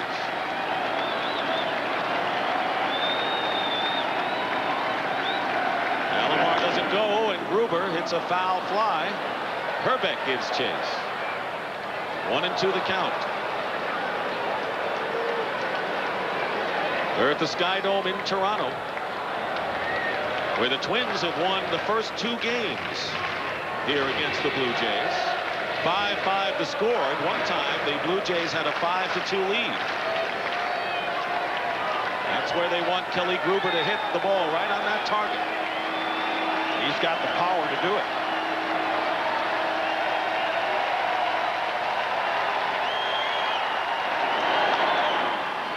Fly ball left field. Gagne, who dropped one earlier in foul ground, squeezes this one to retire the side. A leadoff walk by Alomar is wasted. We move to the 8th inning of a tie game. You never would have pitched 25 years if you had wielded that tomahawk in your career. Isn't that the truth?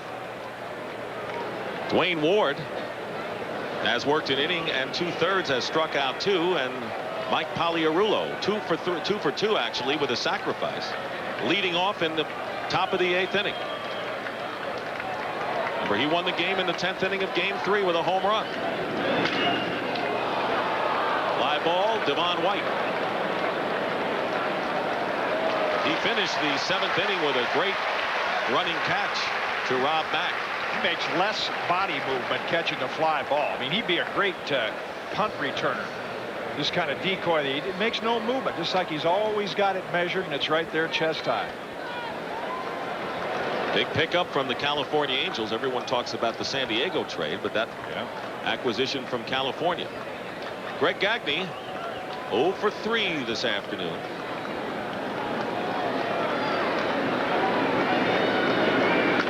Fastball is fouled off to the right. Boy, Dwayne Ward keeps mowing him down. We mentioned he can get hitters out in a hurry. The reason, as a hitter, you go up there saying, I better swing at the first pitch. That's the best one I'm going to get to hit. Now, Gagne missed that one. Watch these next couple. Probably be sliders down around the knees or something that's very hard to handle.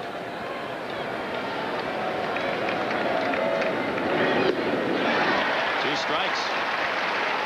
Tito Gaston said he went with Timlin instead of Ward the other night in Game 3 because he wanted to save Ward for the next day. Can't save him anymore today. And a base hit. Well stroked by Gagne through the hole.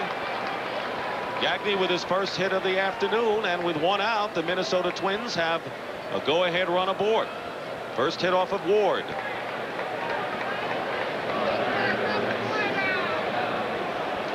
Got a rare hanger on 0-2, a hitter's pitch, not the pitcher's pitch. Gagne took advantage of the mistake.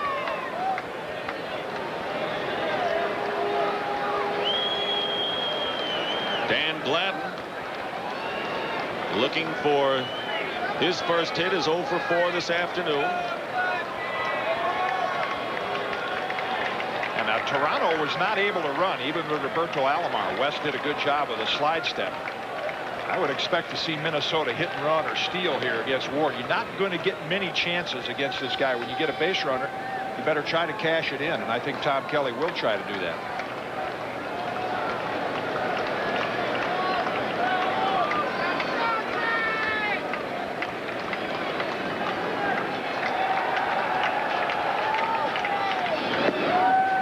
Ball 1. Gladden did not face Ward the other night. Checking with Gardenhire. See whether the hit and run may be on now.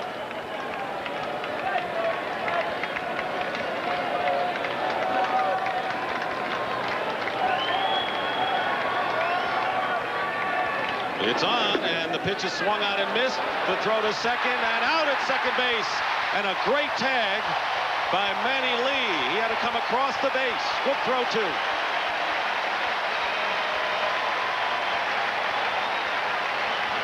Pat Borders made a mistake earlier, but watch him handle that slider, straighten up and throw it accurately, and Lee completes the play with the quick tag.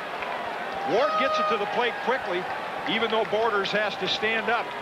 And then in the end of your picture, you'll see Lee with the sweep tag just get Gagne on the arm before the hand touches the bag.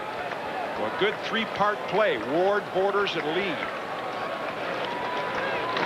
And Gladden promptly gets a base hit to left field. So you see the importance of that out at second base. The Twins would have had 2 on and 1 out. Instead, there are 2 down, and Gladden's the base runner. The importance of the throwing out Gagne, and also you're seeing the effect of Dwayne Ward into his 3rd inning. That's 2 sliders that he's hung. Normally keeps that pitch down around the knees. Example, short relievers usually limited to about 2 innings of work, so that might be affecting him right here. 12 hits for the Minnesota Twins. Runs are all even. Gladden the base runner. Here's Knobloch. They could play hit and run with this combination as well.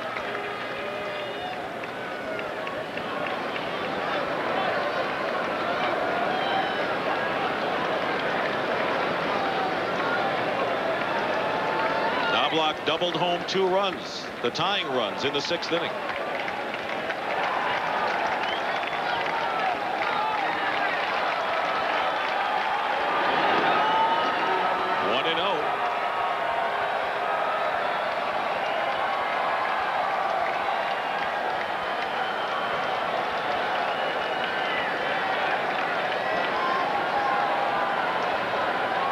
Cutting edge we're at right here with the score tied. Twins run. If they can score, they can wrap up the pennant. Blue Jays win. We move on to game 6.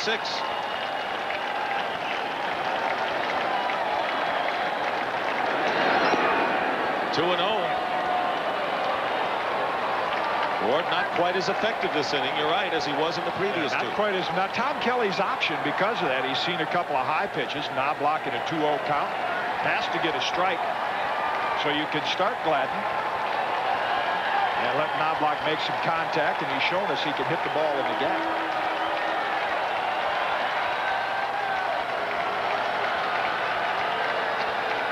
And Gladden is off. The pitch taken for a ball. The throw to second base, safe. Gladden with his 3rd stolen base in as many attempts in the series, and the Twins have a runner in scoring position, and 3-0 the count on Knobloch. Last one did not work. This one does. Borders with a good throw right to Lee, but Gladden got a jump on Ward that time.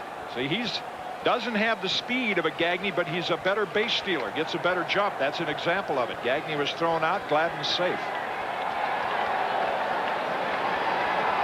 To continue on your view of Dwayne Ward and whether he's losing something, David Wells, the left-hander, is warming up now in the Blue Jays bullpen. 3-0 to Knobloch, and he walks, so Ward loses him. Runners now at 1st and 2nd, and 2 away. There's Ward. There's Wells, I should say.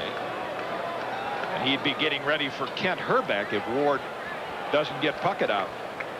Well, that is a history of short relievers. It's like distance runners and sprinters. They're trained differently, and oftentimes when short relievers hit that 30-35 pitch limit, they just run out of juice, and it's pretty obvious that Ward doesn't have the same stuff here that he did back in the 6th inning.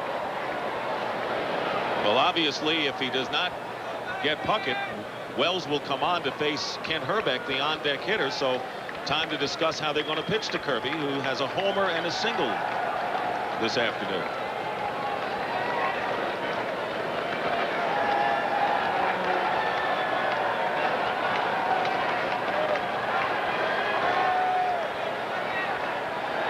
Big opportunity for Kirby Puckett.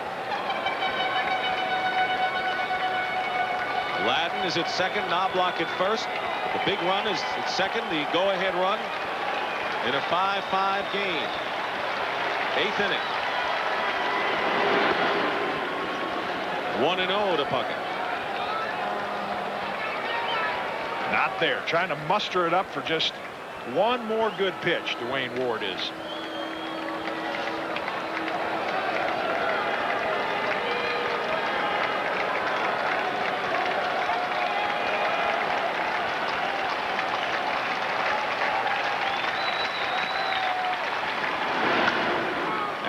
Hit to right field, and they're going to wave the runner home. Here comes the throw. It's high, and scoring is Dan Gladden. And the Minnesota Twins have taken a 6-5 lead here in the 8th inning. Kirby Puckett delivers again. Runners move up on the throw. Puckett goes to second and Knobloch to third.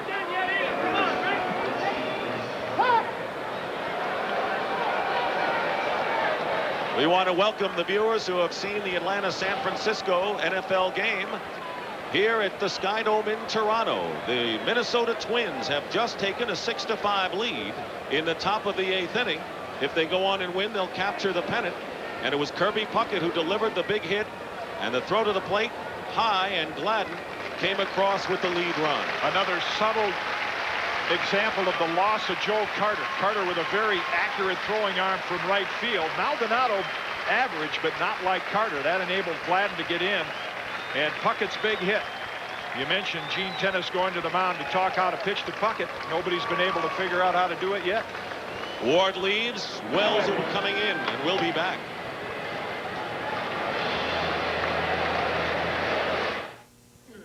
Hey, how many cooking classes have we taken together?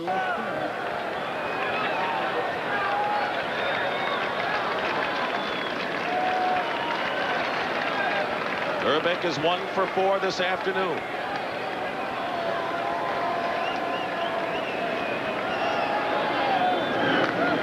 Chop foul as Alomar is playing very deep, almost in short right field, as the second baseman for the Jays. The early part of this game, it was a Toronto-type game, low scoring. But when it gets into this territory, 6-5, that's more of a Twins game. Blue Jays have not come back a lot. They'll have to today to win.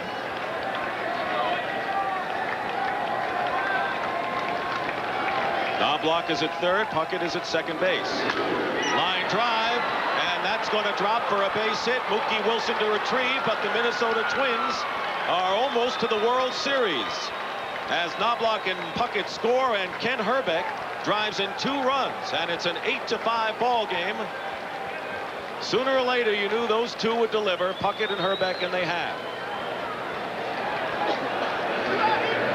Up and down the lineup, the Twins are a good hitting team, but if there's 2 players that have to hit for them to be successful, it's Puckett and Herbeck, and they've done it today.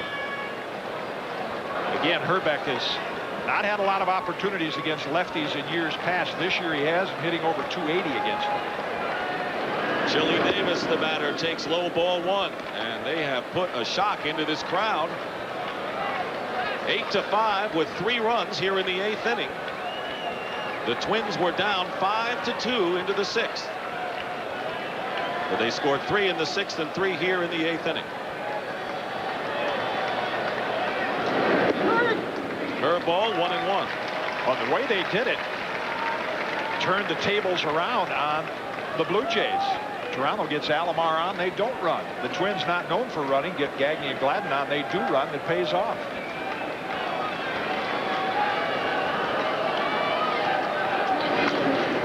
The man who got the big hit was Dan Gladden, because Gagne was on at first. He was thrown out attempting to steal, and then Gladden got a hit, stole second. If he doesn't get the base hit, we're still in a tie game. Exactly. And he has, even though that late season slump, really gotten some big hits here in this championship series. Count is 1-2 to Davis. 2 outs.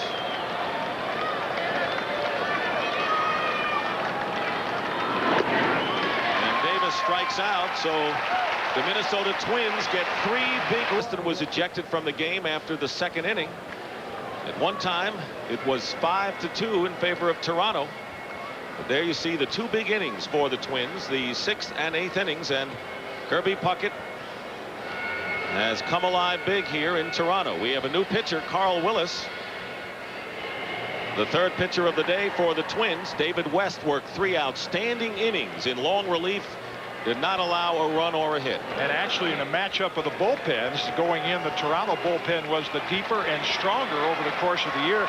Minnesota's bullpen has outpitched Toronto. Willis, West, Guthrie, and Aguilera. Let's see how Willis does now as Maldonado leads off for the Blue Jays. We're in the bottom of the 8th inning. Maldonado is 0 for 3 this afternoon. Strike one. Joe Carter has ignited his team, but he's got to do a little more, as the rest of the club does.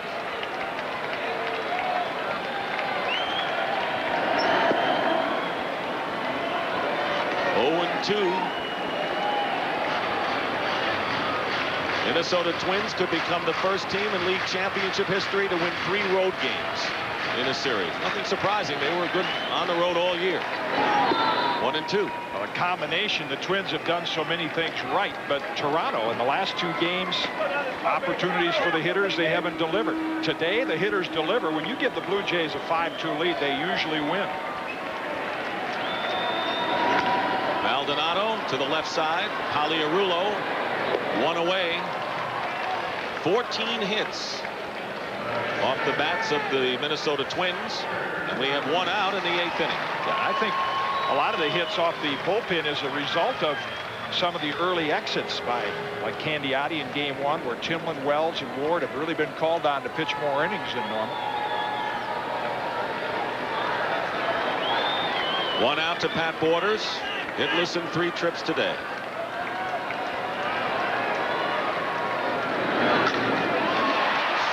Line drive and a base hit. So the Blue Jays bounce back with a threat here with 1 out and 1 on.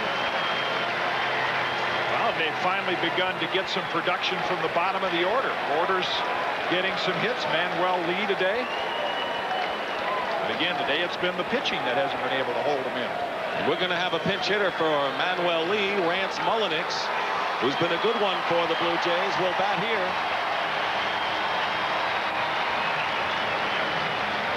Lee had 2 hits in 3 trips, but Mullenix is the veteran. And when he is announced as the hitter, would not be surprising to see Tom Kelly go immediately to Rick Aguilera. Just trying to get another out or 2 out of Willis. Mark Guthrie is the left-hander. Willis had retired 14 of the 15 batters he had faced in this series before the single by Borders. Here's Rance Mullenix. 8-5 the Twins. 1 out, 1 on in the last of the 8th inning.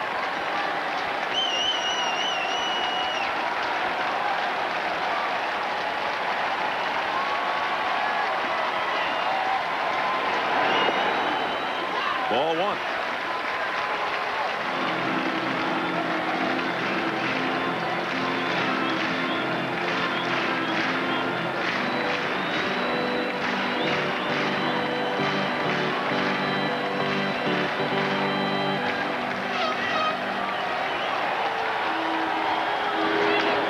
Bounding ball could be a double play over to second for 1. The double play by the Twins, and that'll end things in the Blue Jays 8th. We go to the 9th inning. Minnesota leads by 3 runs.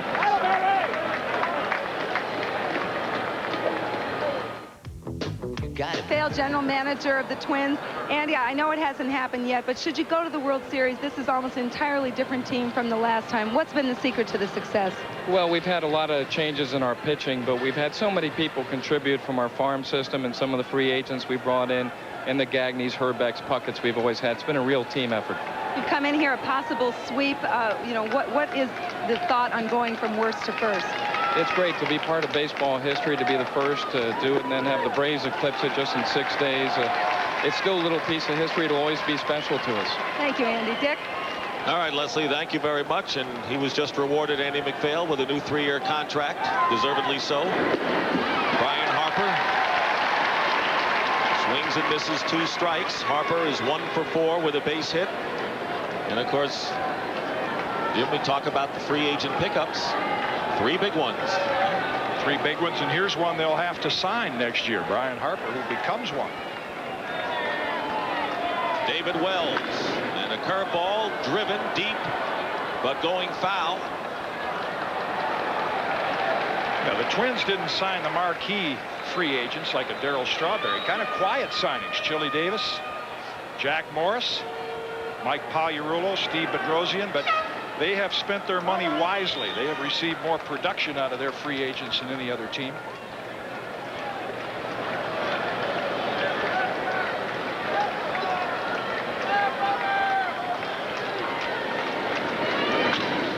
And a shot gloved beautifully by Olerud, trying to get it over to Wells, and he does.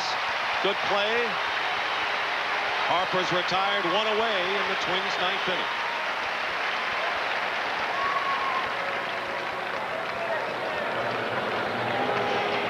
Looking ahead to the bottom of the ninth for the Blue Jays, but first this look. Terrific athlete, terrific story. Leslie Visser talked about it the other night, coming back from the brain aneurysm.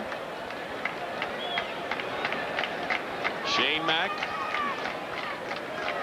with a single and a run batted in. Ball 1 to him.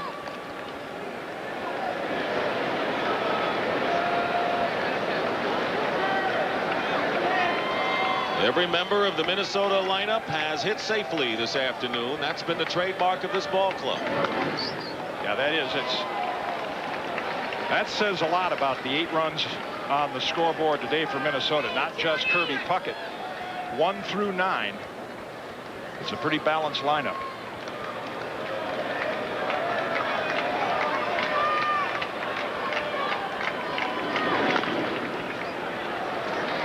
Chuck Knobloch has not played like a rookie. Hardly, huh? All year he has played that way. And what sets the tone, the big difference in the Minnesota Twins, who finished last year, is starting pitching. They got Jack Morris to give them innings. Tapani and Erickson developed. Only Finley, Abbott, and Langston from California were a better threesome than those two. Fastball, and Mack goes down. There are 2 away.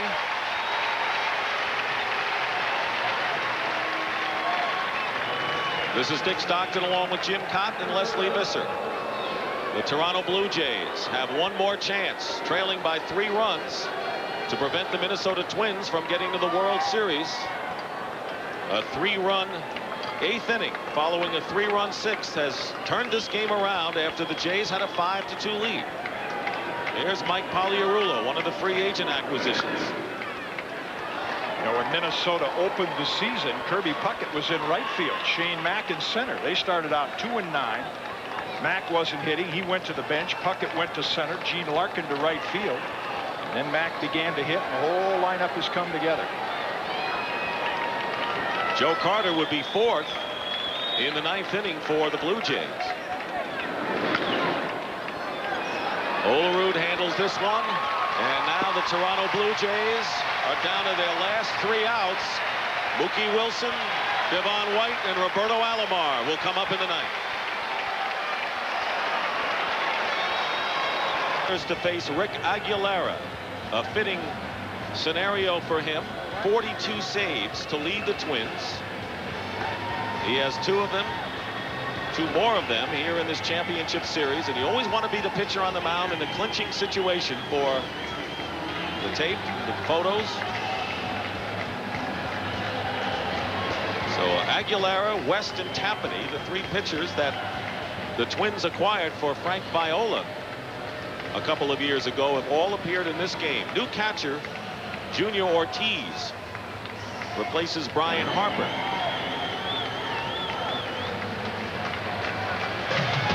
And coming up next, Pat O'Brien with Baseball 91. He's got Tommy Lasorda with him, but it'll be the Pirates and the Braves, 8 o'clock Eastern time for Game 4.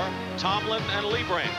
2 left-handers will be on the mound as the Pirates try to even the National League Championship Series at 2 games apiece. Well, here we go. Tom Kelly never lost composure after the team won the championship 4 years ago, and 2 also ran seasons.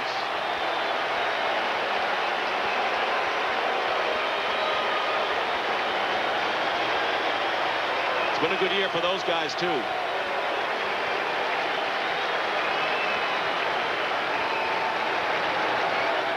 Mookie Wilson.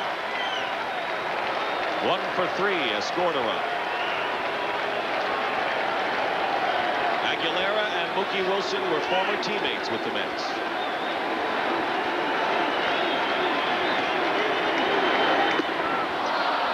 Pitch inside for a ball. The bat went flying. Jim Cott has broken, and he is on his way to the Twins dressing room as that pitch sent Wilson to the turf.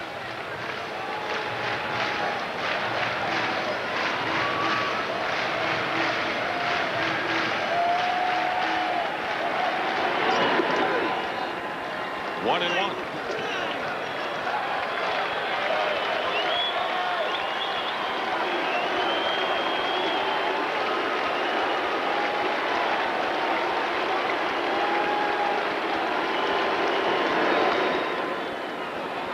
A ball and 2 strikes to Wilson. If the Jays lose, it'll revive the litany of their recent years of failure, but they really overcame adversity this year and held off some tough challengers in the Red Sox and Tigers in the final month.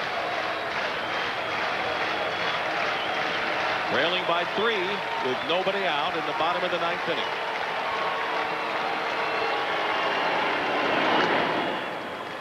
Staying alive is Mookie.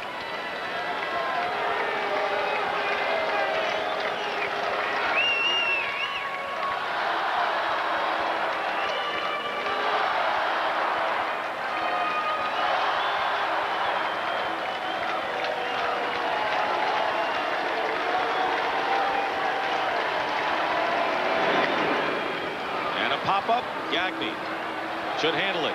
1 away. And the Twins are 2 outs away from a pennant.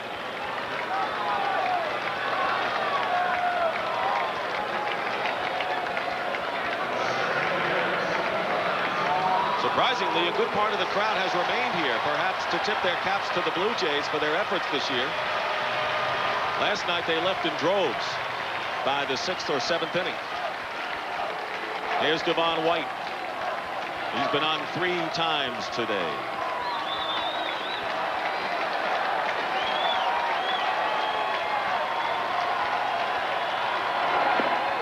Strike 1.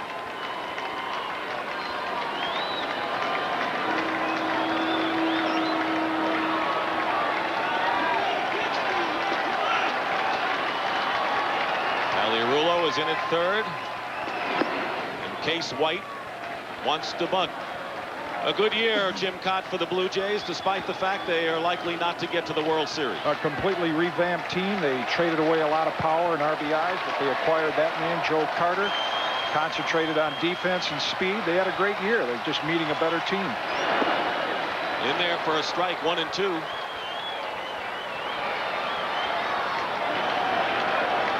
Dave Steve, they missed his performance. 18 wins a year ago, out with a back injury. And I think in this series, really, they had to tax their bullpen so much. It was obvious Dwayne Ward in that 3rd inning did not have the same sharp stuff that he did early on, and Timlin the same thing. 1 and 2. And Devon White strikes out. And they're starting to celebrate in the Twin Cities. The Minnesota Twins need 1 more out to win their 3rd pennant in history. We've got a lot of people to thank here in the 9th inning. Coordinating producer of Major League Baseball, Rick Lasadita. Today's telecast was produced by Bob Vikas and directed by Bob Fishman. Great job by our crew. And the senior producer of CBS Sports is Ed Gorin, and the executive producer of CBS Sports is Ted Shaker. Here's Roberto Alomar. He drove in 3 runs today. Aguilera falls behind, 1-0.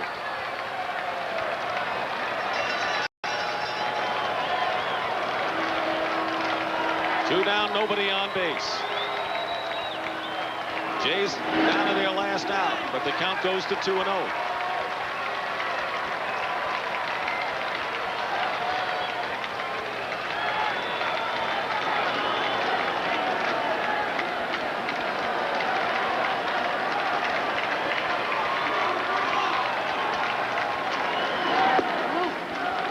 Three balls and no strikes to Alomar. Blue Jays are 3 runs down. On deck is Joe Carter. if Alomar can keep it going. And that's in there. 3-1.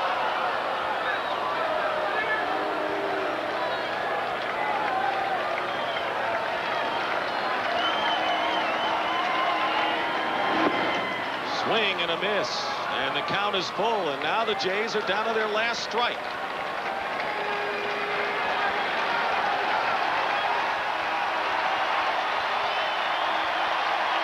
Crowd on its feet.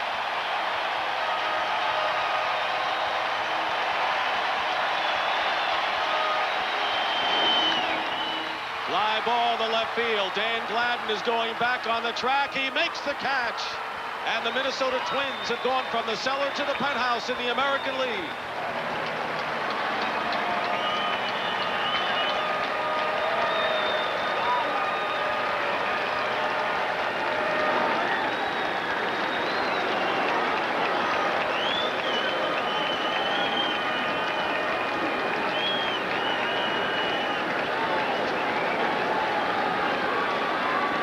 They won in the toughest division in baseball, beating three-time defending champion Oakland. Twins have their third pennant in history. Congratulations to the 1991 American League champions. 8-5 is the final score. Aguilera saves 3 of the 4 victories and will be back to the Sky Dome in just a moment.